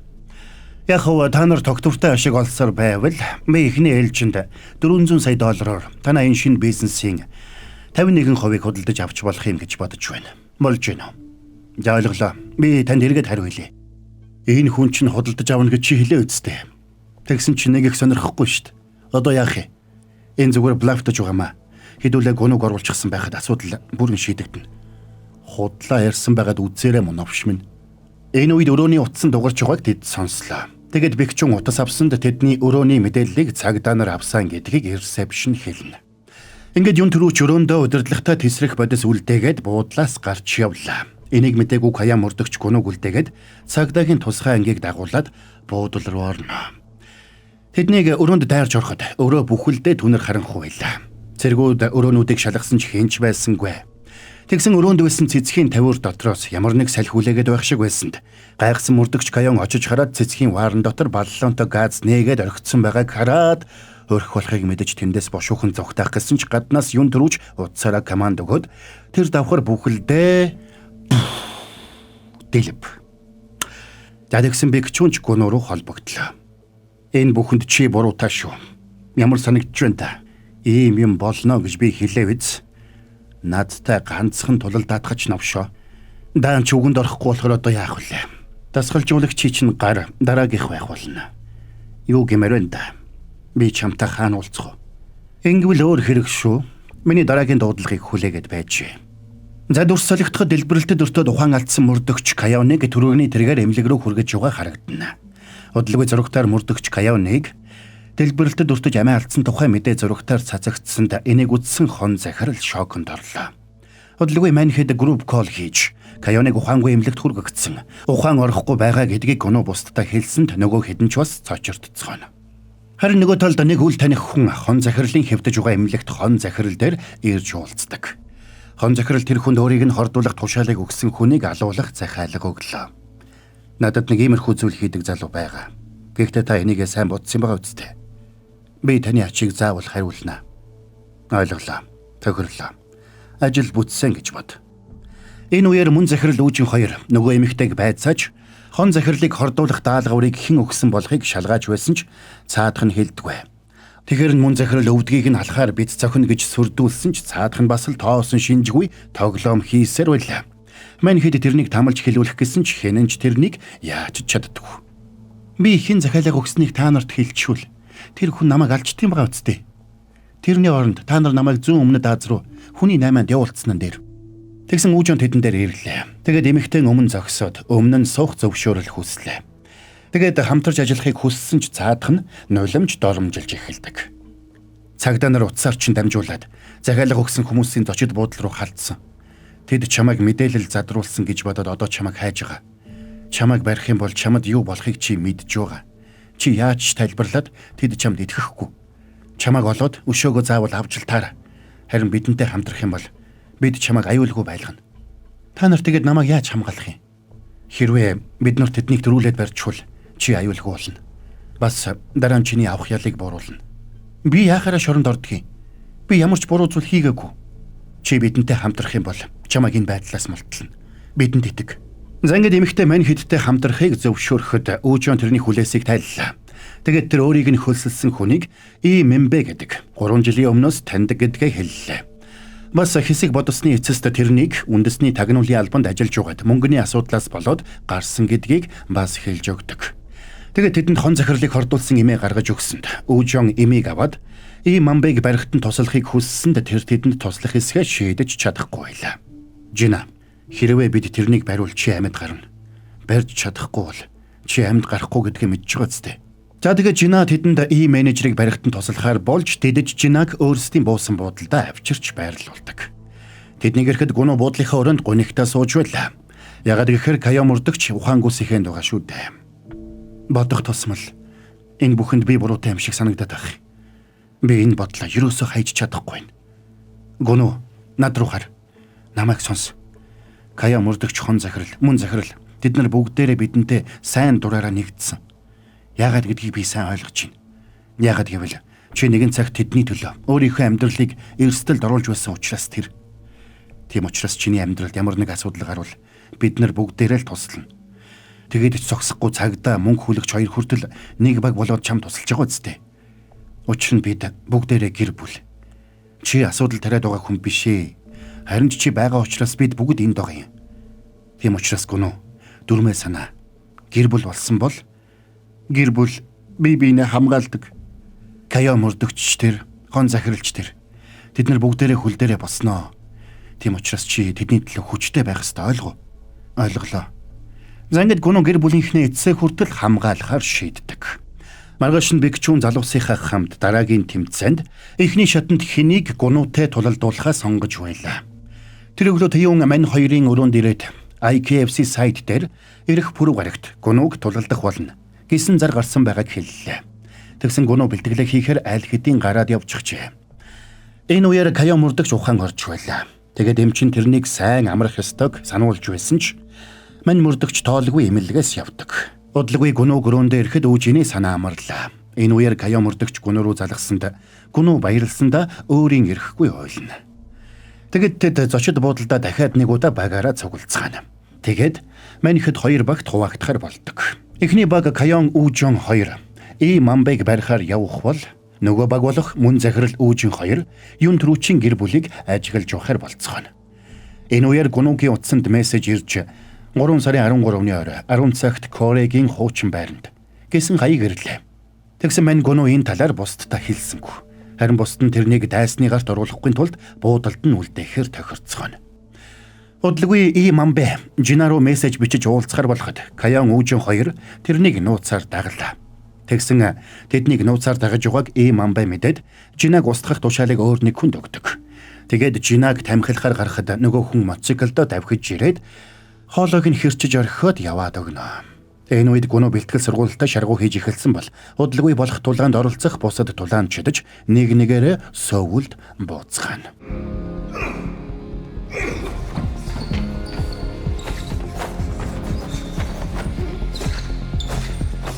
За тэгээд орой болоход гүнүү хамгаалагч нарт би хэсэг алхаж яваад ирье. Ингээд буудлаасаа гараад Бикчүний зааж өгсөн газарт очлоо. Тэрнийг очихт нь ойлгомжтой Бикчүн залуустайгаа хүлээж байлаа. Нүүр тулж уулзсандаа баяртай байна. Уг нь арай эрт уулзсан бол хин хинд намар байх байлаа. Чамаас болоод би олон зуун саяыг алдсан шүү. Мөн авш минь. Гэтэ яа гэх вэ? Чи тэгээд яагаад тулдахар болов? Гэр бүлөө. Найзууд уу? Гэхдээ цаг нь ирэхэд бүгд л чамааг орхино. Харин дансан дэх мөнгө ч л чамтай үрдүүлдэг юм да. Би ч мөнгөнд дуртай шүү. Мөнгө хизээж урвдаггүй юм.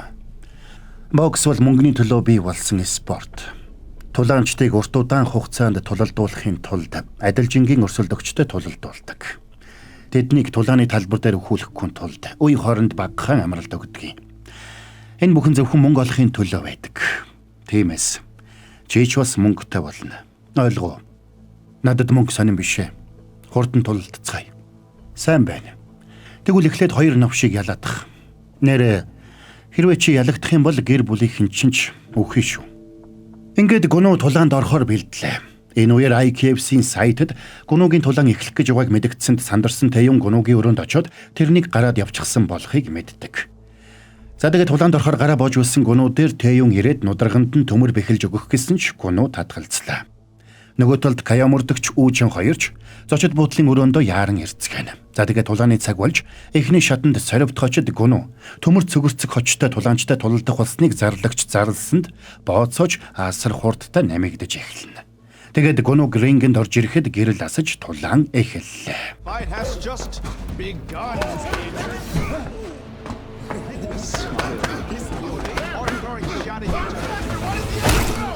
За ингээд гүнүү ихний тулаандаа ялалт байгуулна.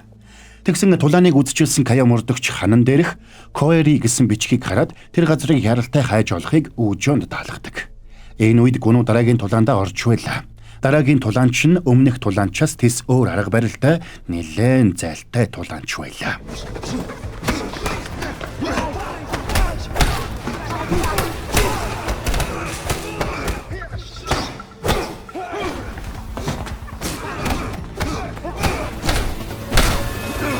Хурдан буугаад ир. За тэгээд Бикчүний рингенд орж ирэхэд гүнүүч шууд дайраад орлоо.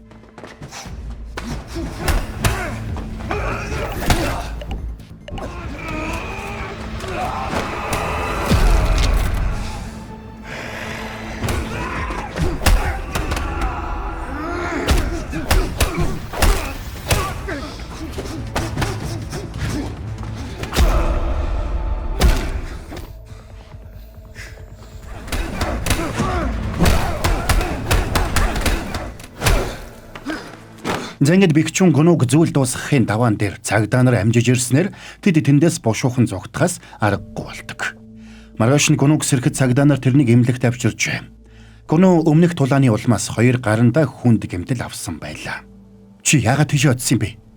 Би очихгүй бол ээж та хоёрыг ална гэдсэн юм аа. Намайг уучлаарай. Гүй чамайг бидний төлөө ийм зүйл хийсэн гэдгийг бид ойлгож байгаа. Харин ч байдал бүр дор байж болох байлаа шүү дээ.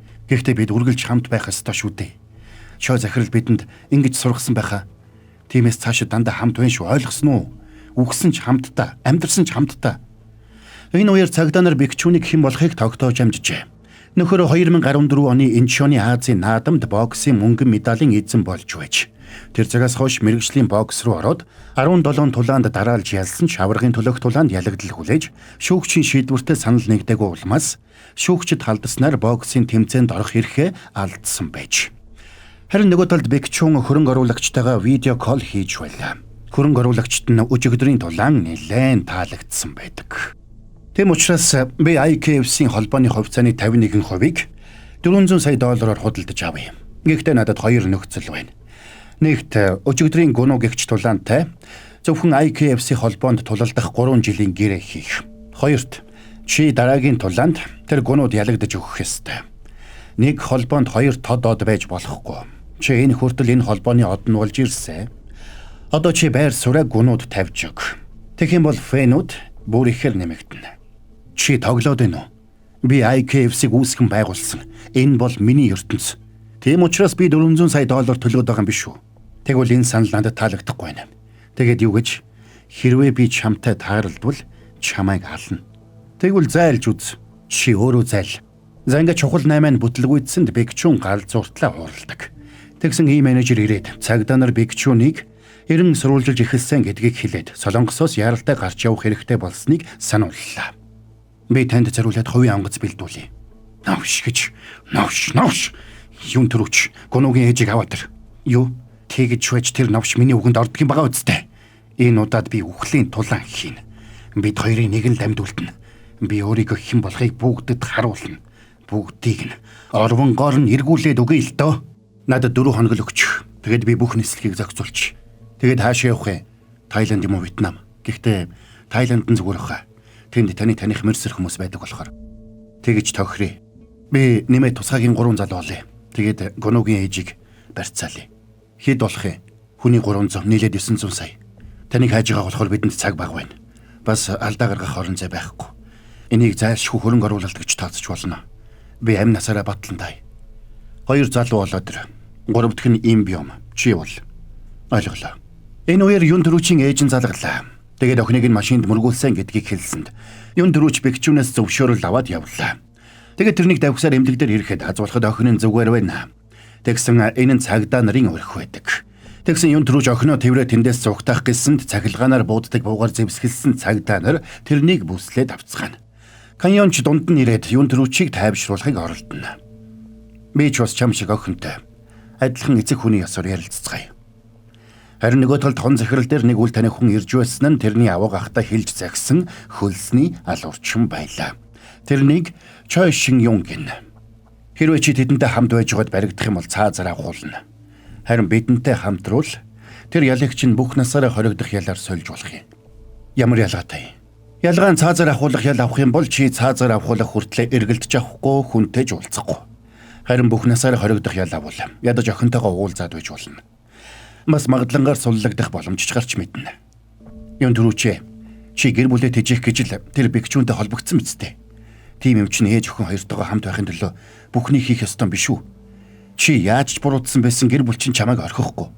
Ээж чинь чиний төлөө амиа өгөхөөс буцахгүй. Харин охин чинь чамтай уулзахын тулд бүх амьдралынхаа туршид хүлээж чадна. Тэгсэн чи ялгааны үе юм бэ чих шиг. Охиндоо ямар ав байхыг нэг бодоод үзээч. Юун төрүүчээ бүх зүйл дуусах хүртэл дууслаа гэж бодож болдгүй юм. Чи бид хоёр бие биедээ тусалж чадна. Бидэнтэй нэгдэжтэй. Гэр бүлийг минь бэгчүүнээс хамгаал. Энийг би амлаж чадна. Тэгвэл тохирлоо. Надаас юу мэдмээр вэ? Нэгдүгээрт бэгчүү хаана вэ? Хам мөрөн дээр хувийн хөлөг онгоцсон дээр байгаа. Намайг холбоо бариул. Тэр надад уулзах газраа хэлнэ. Тэр онгоцоо тогтсон 3 газрын нэгдэл зогсоодог. За ингээд хэсэг зөвлөлдөсний эцэст тэр шөндөө шууд дайрах нь эрсдэлтэй гэж үзээд илүү тохиромжтой цагийг хүлээхээр шийдлээ. Бас юун төрүүч тэдэнд менежер буюу Мамбэг өмнө нь үндэсний тагнуулын албанд ажилладаг байсан гэдгийг хэлж өгнө. Бас бэгчүүн гунуутай дахиж тулалдах хүсэлтэй байгаа учраас ээжийг нь хулгайлж Тайландд аваачаад ээжээр нь барьцаалж тэрнийг Тайландд аваачих төлөвлөгөөтэй байгааг хэлж өглөө. Сүүлийн тулааны үеэр үзэгчид гунууг дэмжижсэн учраас энэ удаад Бэкчүн тэрнийг үзэгчдийн нүдэн дээр аалахыг хүсэж байгаа гэдгийг сонсоод Каньон их цочирдлоо. Учир нь IKF-ийн тулааны төрлүүдийн нэг нь үхлийн тулаан гэдэг төрөл байж, энэ төрөлд оролцсон хоёр тулаанчийн нэг нь үхэж байж л тулаан дуустдаг байх нь. Энэ төрлийн тулаан хамгийн өндөр бооцоо цуглуулдаг учраас энэ удаад Бэкчүн гунууг алахын зэрэгцээ нэлээд их мөнгө олохыг хүсэж байгаа гэдгийг юун төрүүч хэлж өгдөг. Бас гунуугийн ээжийг хулгайлуулахын тулд 3 чадварлаг тулаанч хөлсний алуурчдыг хөлсөлж байгаа гэдгийг ч хэлж өгнө. Энэ үед Бэкчүн юун төрүүч рүү холбогдоод яаралтай эргэж ирэхийг тушаадаг. Харин гунуу сүүлийн тулаанаас авсан шархаа эмчлүүлэхээр эмлэгт хэвтсээр. Тэгсэн тэрэн дээр хон захирал ирсэнд мань хүн баярлнаа. Хон захирал тэндээс явж Каньонтой уулзахад Каньон Бэкчүний талаар олж мэдсэн бүхнээ тэрэнд хэллээ. Гэвч тэдний яриаг хон захирлын хөлсөлсөн шин юун туслахтайгаа хамт суугаад нууцаар сонсож байдаг. Тэдний ээжийнх нь хойноос явж байгаа гэдгийг гунуу мэдсэн үү? Гунуу мэдээгүй. Мэдээгүй байгаа дээрээ бие сайн эмчлүүлсэн юм дээр. Тэгээд ч сайн эмчлүүлээгүй гэж тулаан хийвэл гунууд эрсдэлтэй. Тэр ч тийм. Та хэд тэрнийг барихаараа яах гэж байна да?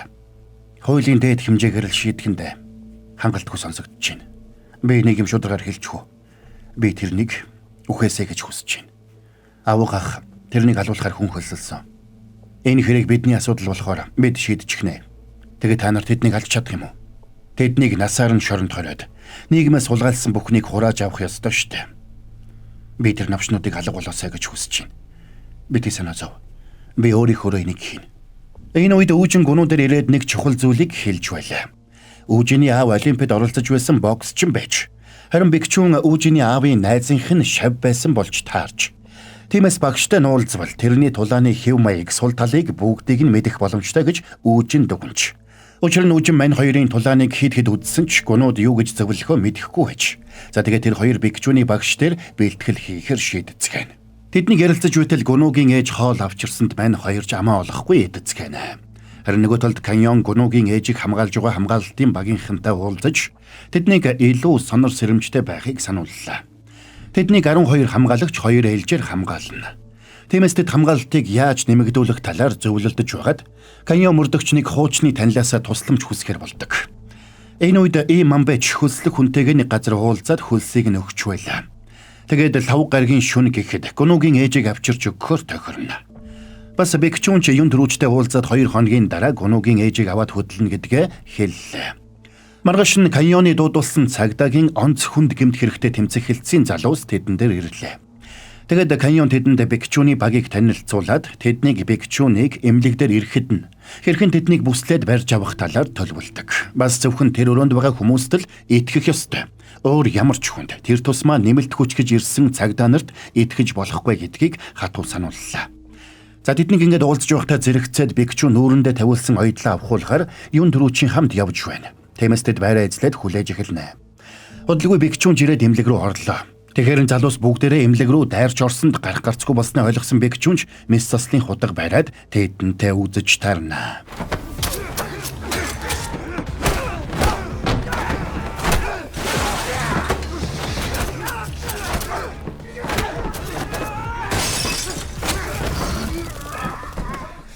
Би Мин Каньон байна. Чамайг шоронд ялзарталчин суулганаа. Мань Бэкчүнийг баригдаад гарахыг харсан мөн захирал баярлсан бол Мамбэ болон тэрний залуусчус энийг харж амжжээ. Сандарсан Бэкчүний хакер Мамбэг яаралтай тэрнийг аврахыг шаардсанд цаадхан тэрнээс 5 бүхэл биткойн шаарддаг.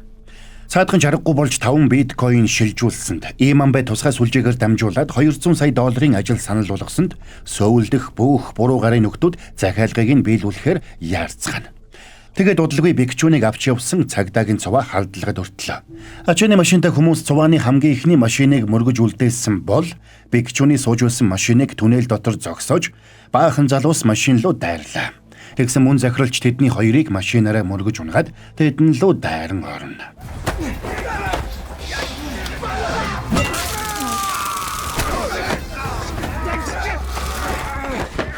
Ингээд дараа ядан тэр залуусыг дээлж Бэкчүнийг машинд суулгаад явах гэж байтал дахиад мотоциклтай 2 залуу хүрээд ирлээ. Тэр хоёр ирсэн даруйда тусгай бүлгийн ахлагчийг худаглаад хүнд шархтуулахыг харсан юн төрүүчж тэдэн лөө дайран орно.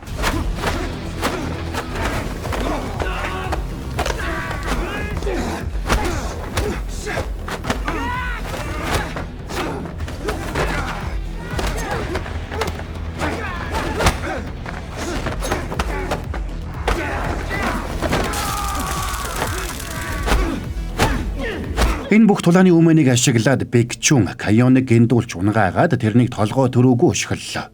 Тэгээд гаваа тайлуулж аваад шууд юнт рүүч рүү дайрна. Мөн захирал тэрнийг замдан зогсоох гэсэн ч Бэкчүн тэрнийг ухаан алдатлан зоддог. За тэгээд Бэкчүн юнт рүүч хоёр ширүүн үдцгэн.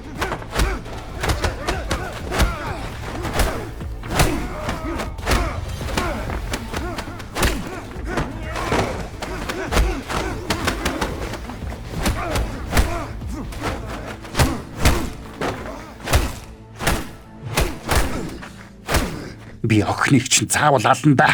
Тэгэд Бэкчүн Мамбэ руу холбогдоод Гүнүүгийн ээжийг яаралтай авчрахыг тушаалаа. Мамбэч хамгаалтын ажилтнуудын нэгийг хахуулдаад зочид буудлын өрөөний түлхүүрийг авна. Тэгээд зочид буудлын камерыг ажиллагаагүй болгож байгаа тэдний байсан өрөөлөө хүмүүсээ явууллаа. Байдал буруугаар эргэж байгааг ойлгосон хамгаалтын ажилтнууд дотор байсан үүжинд яаралтай цагдаа дуудаад юу ч болж байсан гарч ирэхгүй байхыг сануулж хаалгаа хаалаа. Ингээд тэдний гадаа коридорт ширүүн тулаан болно.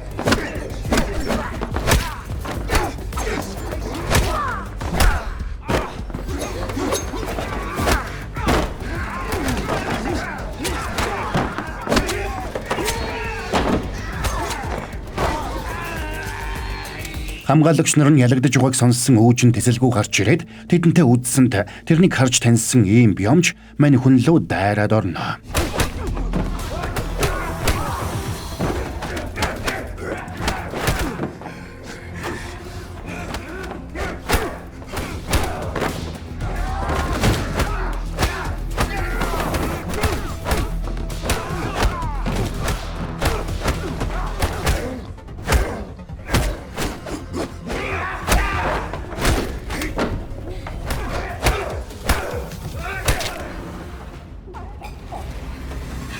Би та нартай хамт явъя. Одоо та нар болж үүжинэ. Одоо биш.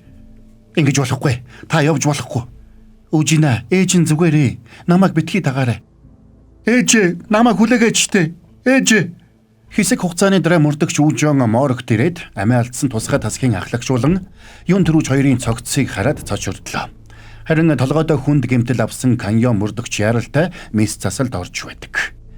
Харин нөгөө талд уйлж өмөрсөн үүжин гүнүүдээр ирээд биом ээжийг нь аваад явсан болохыг хэлнэ. Цэвэр шоколадын чүм, ширжигнэн бутрах чигнэгийн төгс зохицол, үлдгээр бискрэм, найзтайгаа хуваалцвал илүү амттай. Дураараа амтлуулкэр. Намайг уучлаарай. Би ээжийг хамгаалж чадсангүй. Би үхмээр байна.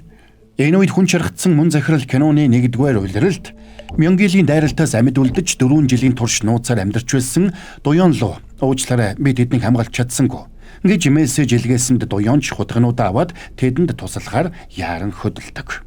Үүжин Моргос яралтаа явж цагдаагийн мөрдөх албаны дарга дээрээ очиод амиа алдсан юн трүүчийн гэр бүлийг яаралтай аюулгүй байранд аваачих шаардлагатай байгааг хэлсэн ч дарга нь тоосонгүй.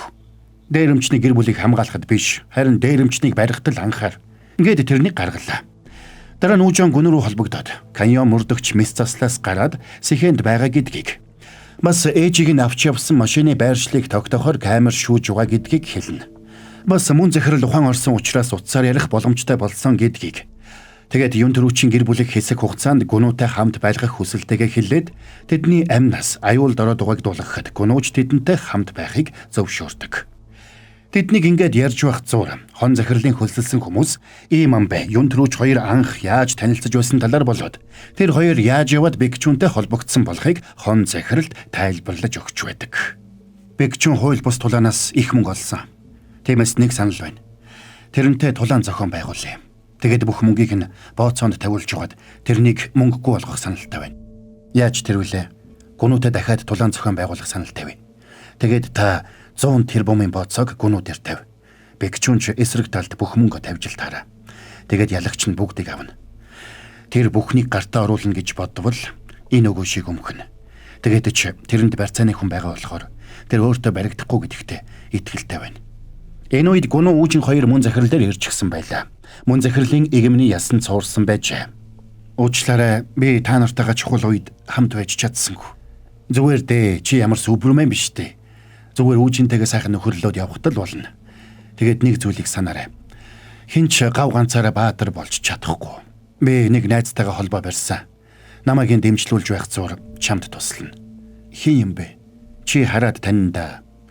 Маргааш нь гүн үүжин хоёрыг эмнэлгээс гараад гэртээ ирэхэд гэр нь яг сүүлд орхисон хിവэрэ байж байсанд тэр хоёр ч гэрээ цэвэрлцгэн. Удалгүй үүжин тэдэн дээр юн төрүүчийн ээж охин хоёрыг дагуулад ирлээ. Охин үүжинийг таниад тэвэрхэд үүжин ч охиныг тэвэрлээ. Тэгээд тэднийг эцсээ хүртэл хамгаалахаар шийддэг. Тэр оройхон захирал тэдний дэрээд каньон мөрдөгч тархины хүнд гэмтэл авсан учраас ухаан орохгүй удах магадлалтай. Ухаан орсон ч хэсэгтээ ерөөсө хөдлөхгүй байх ёстой болсон гэдгийг хэлнэ. Тиймээс одоо асуудлыг өөрсдөө шийдэхээс аргагүй болсон. Би ээжийг чинь аврах аргыг янз бүрээр бодож үзлээ. Бас тэр бикчүүнийг Солонгосоос зугтаалгахгүй барьж авах аргуудыг ч бодлоо.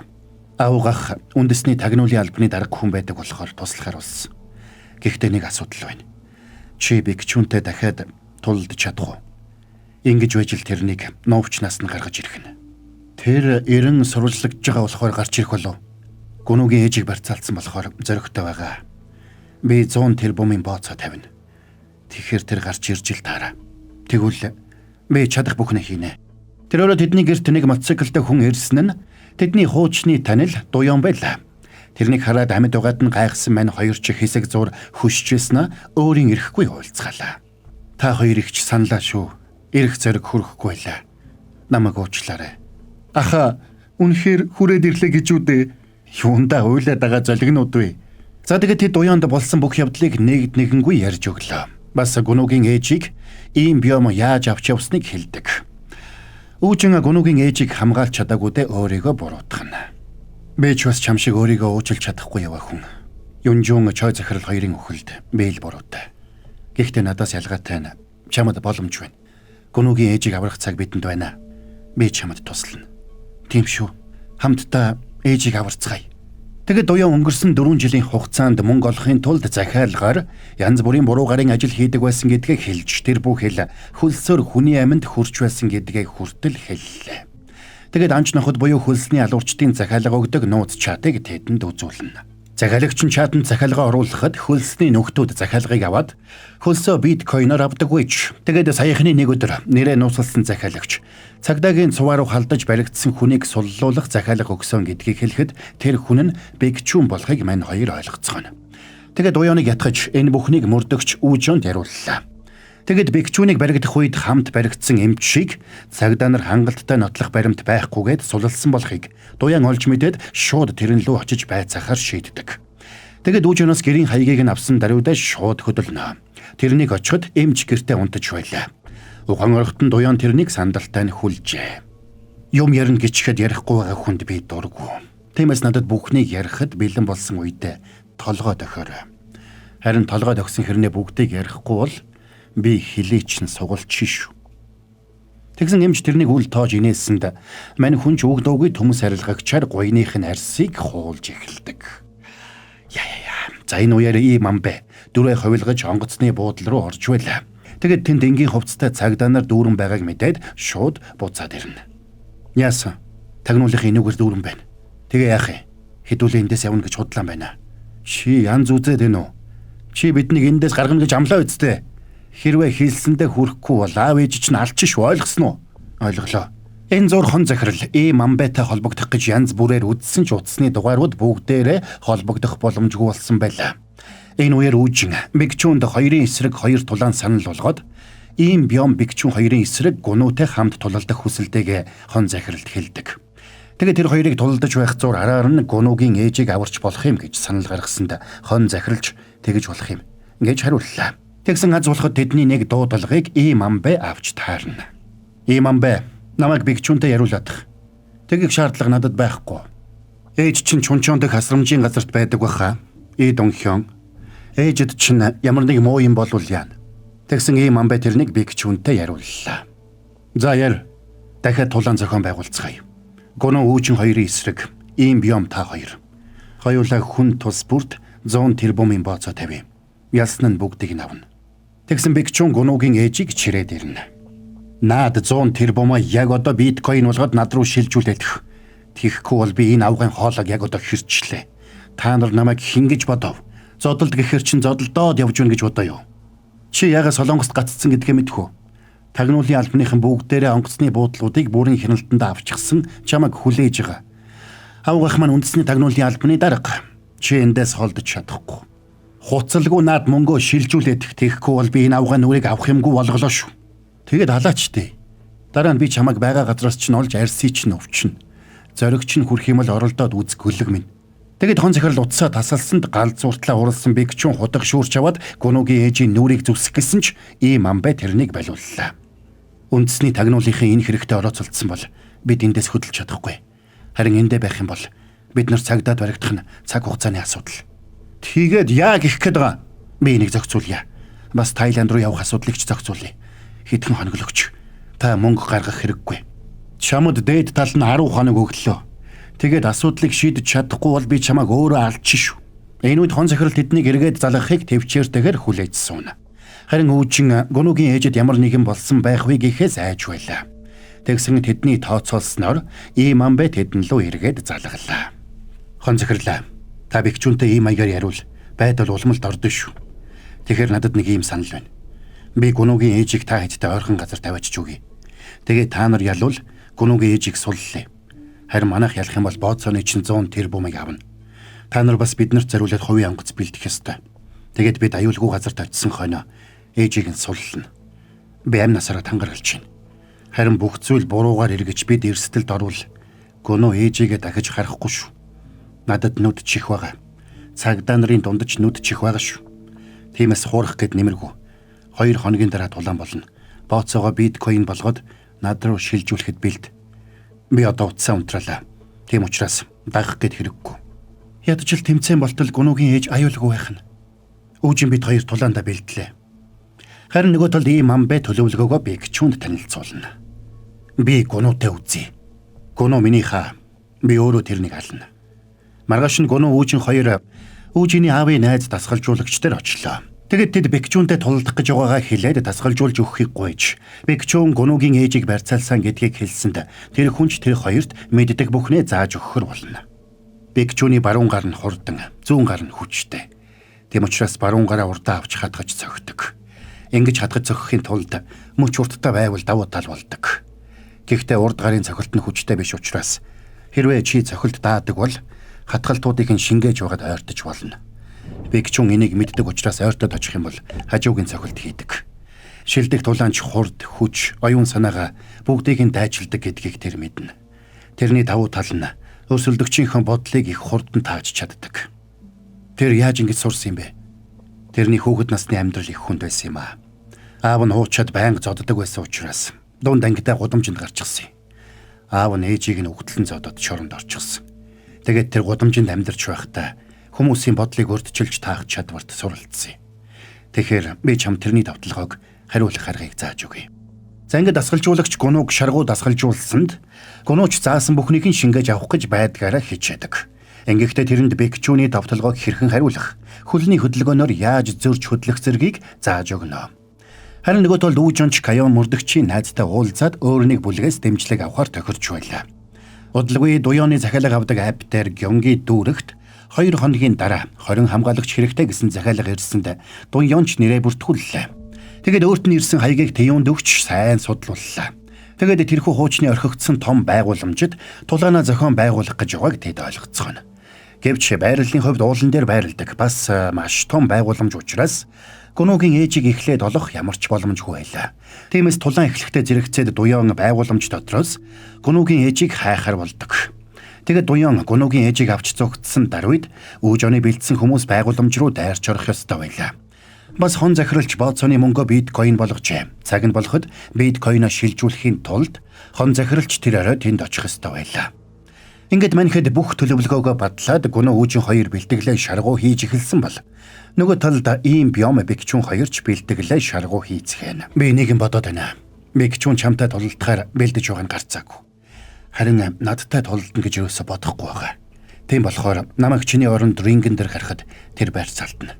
Тэгэд би тэрний 100 цохилтыг даах ёстой. Тэгэд би хамгийн түрүүнд тэрний нэг нүдийг ажиллагаагүй болгоё. Тэгэд ялагдсан чамаагүй. Тэгвэл чамтай тулалдахдаа тэр цуцаад удааширчихсан. Бас нэг нүд нь ажиллагаагүй болсон байна. Аюултай биш шүү. Би энийг заавал хийнэ. Ийм биомыг яах юм? Чи тэр хоёртой л хоёулантай нь цуулаад тулалдах болох нь дээ. Аха. IKFC-д тэд нударгандаа төмөр бэхэлж байгаа тулалддаг. Би өмнөх тулаанд тэрнийг нь ашиглаагүй. Гэхдээ энэ удаад би тэрнийг нь ашиглана. Би өмнө нь өөрийгөө хүчтэй бүгдийг хамгаалж чадна гэж бодож байсан. Би өөрийгөө боксing авраг учраас аврагын ёсоор тулдах ёстой гэж бодсон. Харин мөн захирлын хэлснийг би одоо л ойлгож байна. Аратныг ялыг гэвэл тэрнээс илүү аимшигтай аратан болох ёстой. Би зүрхээ төмөр шиг хадуу болгох ёстой. Тэгвэл миний гар хутах шиг болж би хайртай хүмүүсээ хамгаалж чадна. За ингээд тулааны өдөр ойртох тусам бүгдээрээ дор бүрнээ бэлтгэлээ базаацгаана. Удалгүй тулааны талбайд хамгаалагч нарыг зарлаж цуглуулахад дуяонч бүх хутгаа аваад тулаан болох газар руу очлоо. Тэрнийг очиход ийм ам бай. Тэдэнд хаана байрлах ёстойг нь харуулад тулааны үеэр байрлалаа орхисон хүнийг уруугч гэж үзээд газар дээр нь устгах ёстойг сануулна. Тэгээд уруугчийг алсан хүнд 50 сая воны урамшуулал өгөхөр болсонд цаадуулн баярлцгаадаг. Тэгээд ийм ам бай хон захирал руу хаяга ирэх цагтаа хамт мессежээр явуулсанд энийг хүлээж байсан хон захирлч тийшээгээ явж очлоо. Хон захирлыг мань хоёртой хамт ирэхэд ийм ам байгийн залуус тэднийг нэгжээд нэвтрүүлсэнд бигчүүний хакер ирээд 1000 биткойн байрлуулсан wallet-а харуулахыг шаардсанд тэд тэрнийх нь QR кодыг харуулдаг. Ингээд QR-ыг уншуулахдаа зэрэгцээд машинд сууж байсан таюун утас руу нэвтэрч чадлаа. За ингээд мань хоёр рингэнд ирээд тулаанд бэлтгэцгээв. Үүнтэй зэрэгцээд Мамбай хүмүүстэй тулаан ихэлснийг мэдэгдэж анхааралтай байхыг сануулна. Тэгсэн дуян хажууд байсан хүнээсээ тамхи асууж очингуудаа шууд хутгалаад зүйл дуусгачлаа. Тулаан эхлэх болж бигчүүн рингэнд орж ирсэнд үүжинч торонд орж ирлээ. Тэрнийг харсан бигчүүн гайхнаа. Чи яах гэж байгаа? Яан гэж бодов. Өнөөдөр би чамтай тулан навш минь. Чи үхэндээ. Чи өөрөө үхнэ. Айгаад байгаа мó? Хөөе. Ингээд тэр хоёрын тулаан эхэллээ.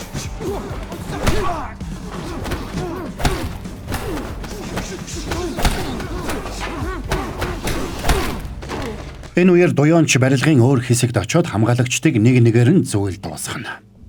Гарын чилээ гаргахгүй яах гээд байгаа новшвэ? Яасан? Хайгаад байгаа мó? Альвэ? Энэ новшоо өгөхийг хармаар байгаа мó? Чи ороод ирээч. Хайгаад байгаа мó? Ингээд үжин бүх хүчээ шавхаад нэг хөмсгийг нь задалж чадлаа. Тэгээд бигчүүнийг задарсан хөмсгийнхөө цусыг тогтоох хооронд үүжин гүнүү хоёр солигддог.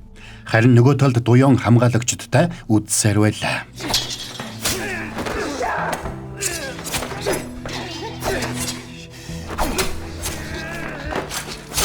Ийм бямаа ороод ир.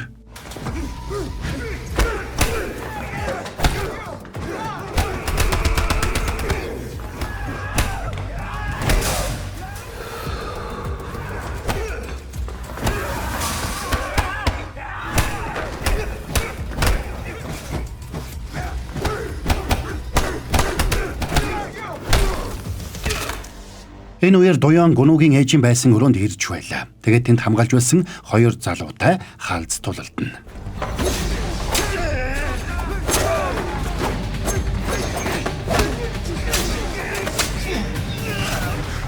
Тэгсэн сандал дээр сууж байсан хүн гүнүүгийн ээж биш байж таарна. Тэгээд тэр эмэгтэй дуяаныг гиндүүлж хутгалсанд дуяанч тэрнтэй тулалдаж эдсийн мөчөд хоолойг нь тас хэрчлээ. Гүнүүгийн ээжийн барилгад алгаа. Тэгэхээр нөгөө барилгад байгаа болж таарлаа. Хамгийн дээд давхрын өрөөний цонхыг хагалсан байна. Тэнд л байгаа байх. Тийшээ хурд яв. Баярлалаа. Одоо үлдсэн ажлыг би хариуцъя. Баярлалаа. Заавал авраарай. Ингээд үжин дуяаны зааж өгсөн барилга руу гуйлаа. Үүнтэй зэрэгцээд гунуу бигчүүн хоёрын тулаан эхэлж байна.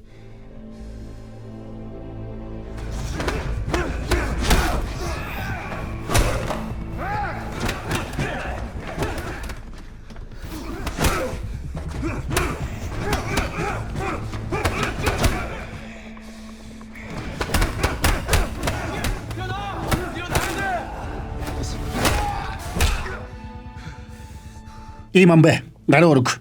Боожуг. Чи бууга хай. Тэгэхгүй бол би энийг зүйл дуусгачих шүү. Эдсийн сануулга хутгаа хай. Харин би эдсийн удаа сануулж байна шүү. Харин нөгөө талд гунуугийн тулаан улам ширүүсч байлаа. Зүүн мөрөө гэмтэлгсэн гунууч бэгчүүний баруун мөрийг хариу гэмтээдэг.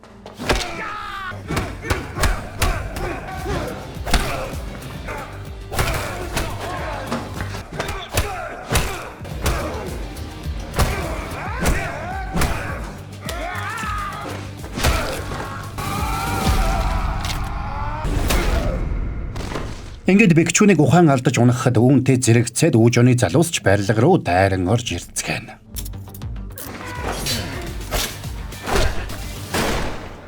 За ингээд бүх зүйл дууссаны дараа гүн үүжин хоёр ээжтэйгээ баяртайгаар уулзцгаалаа.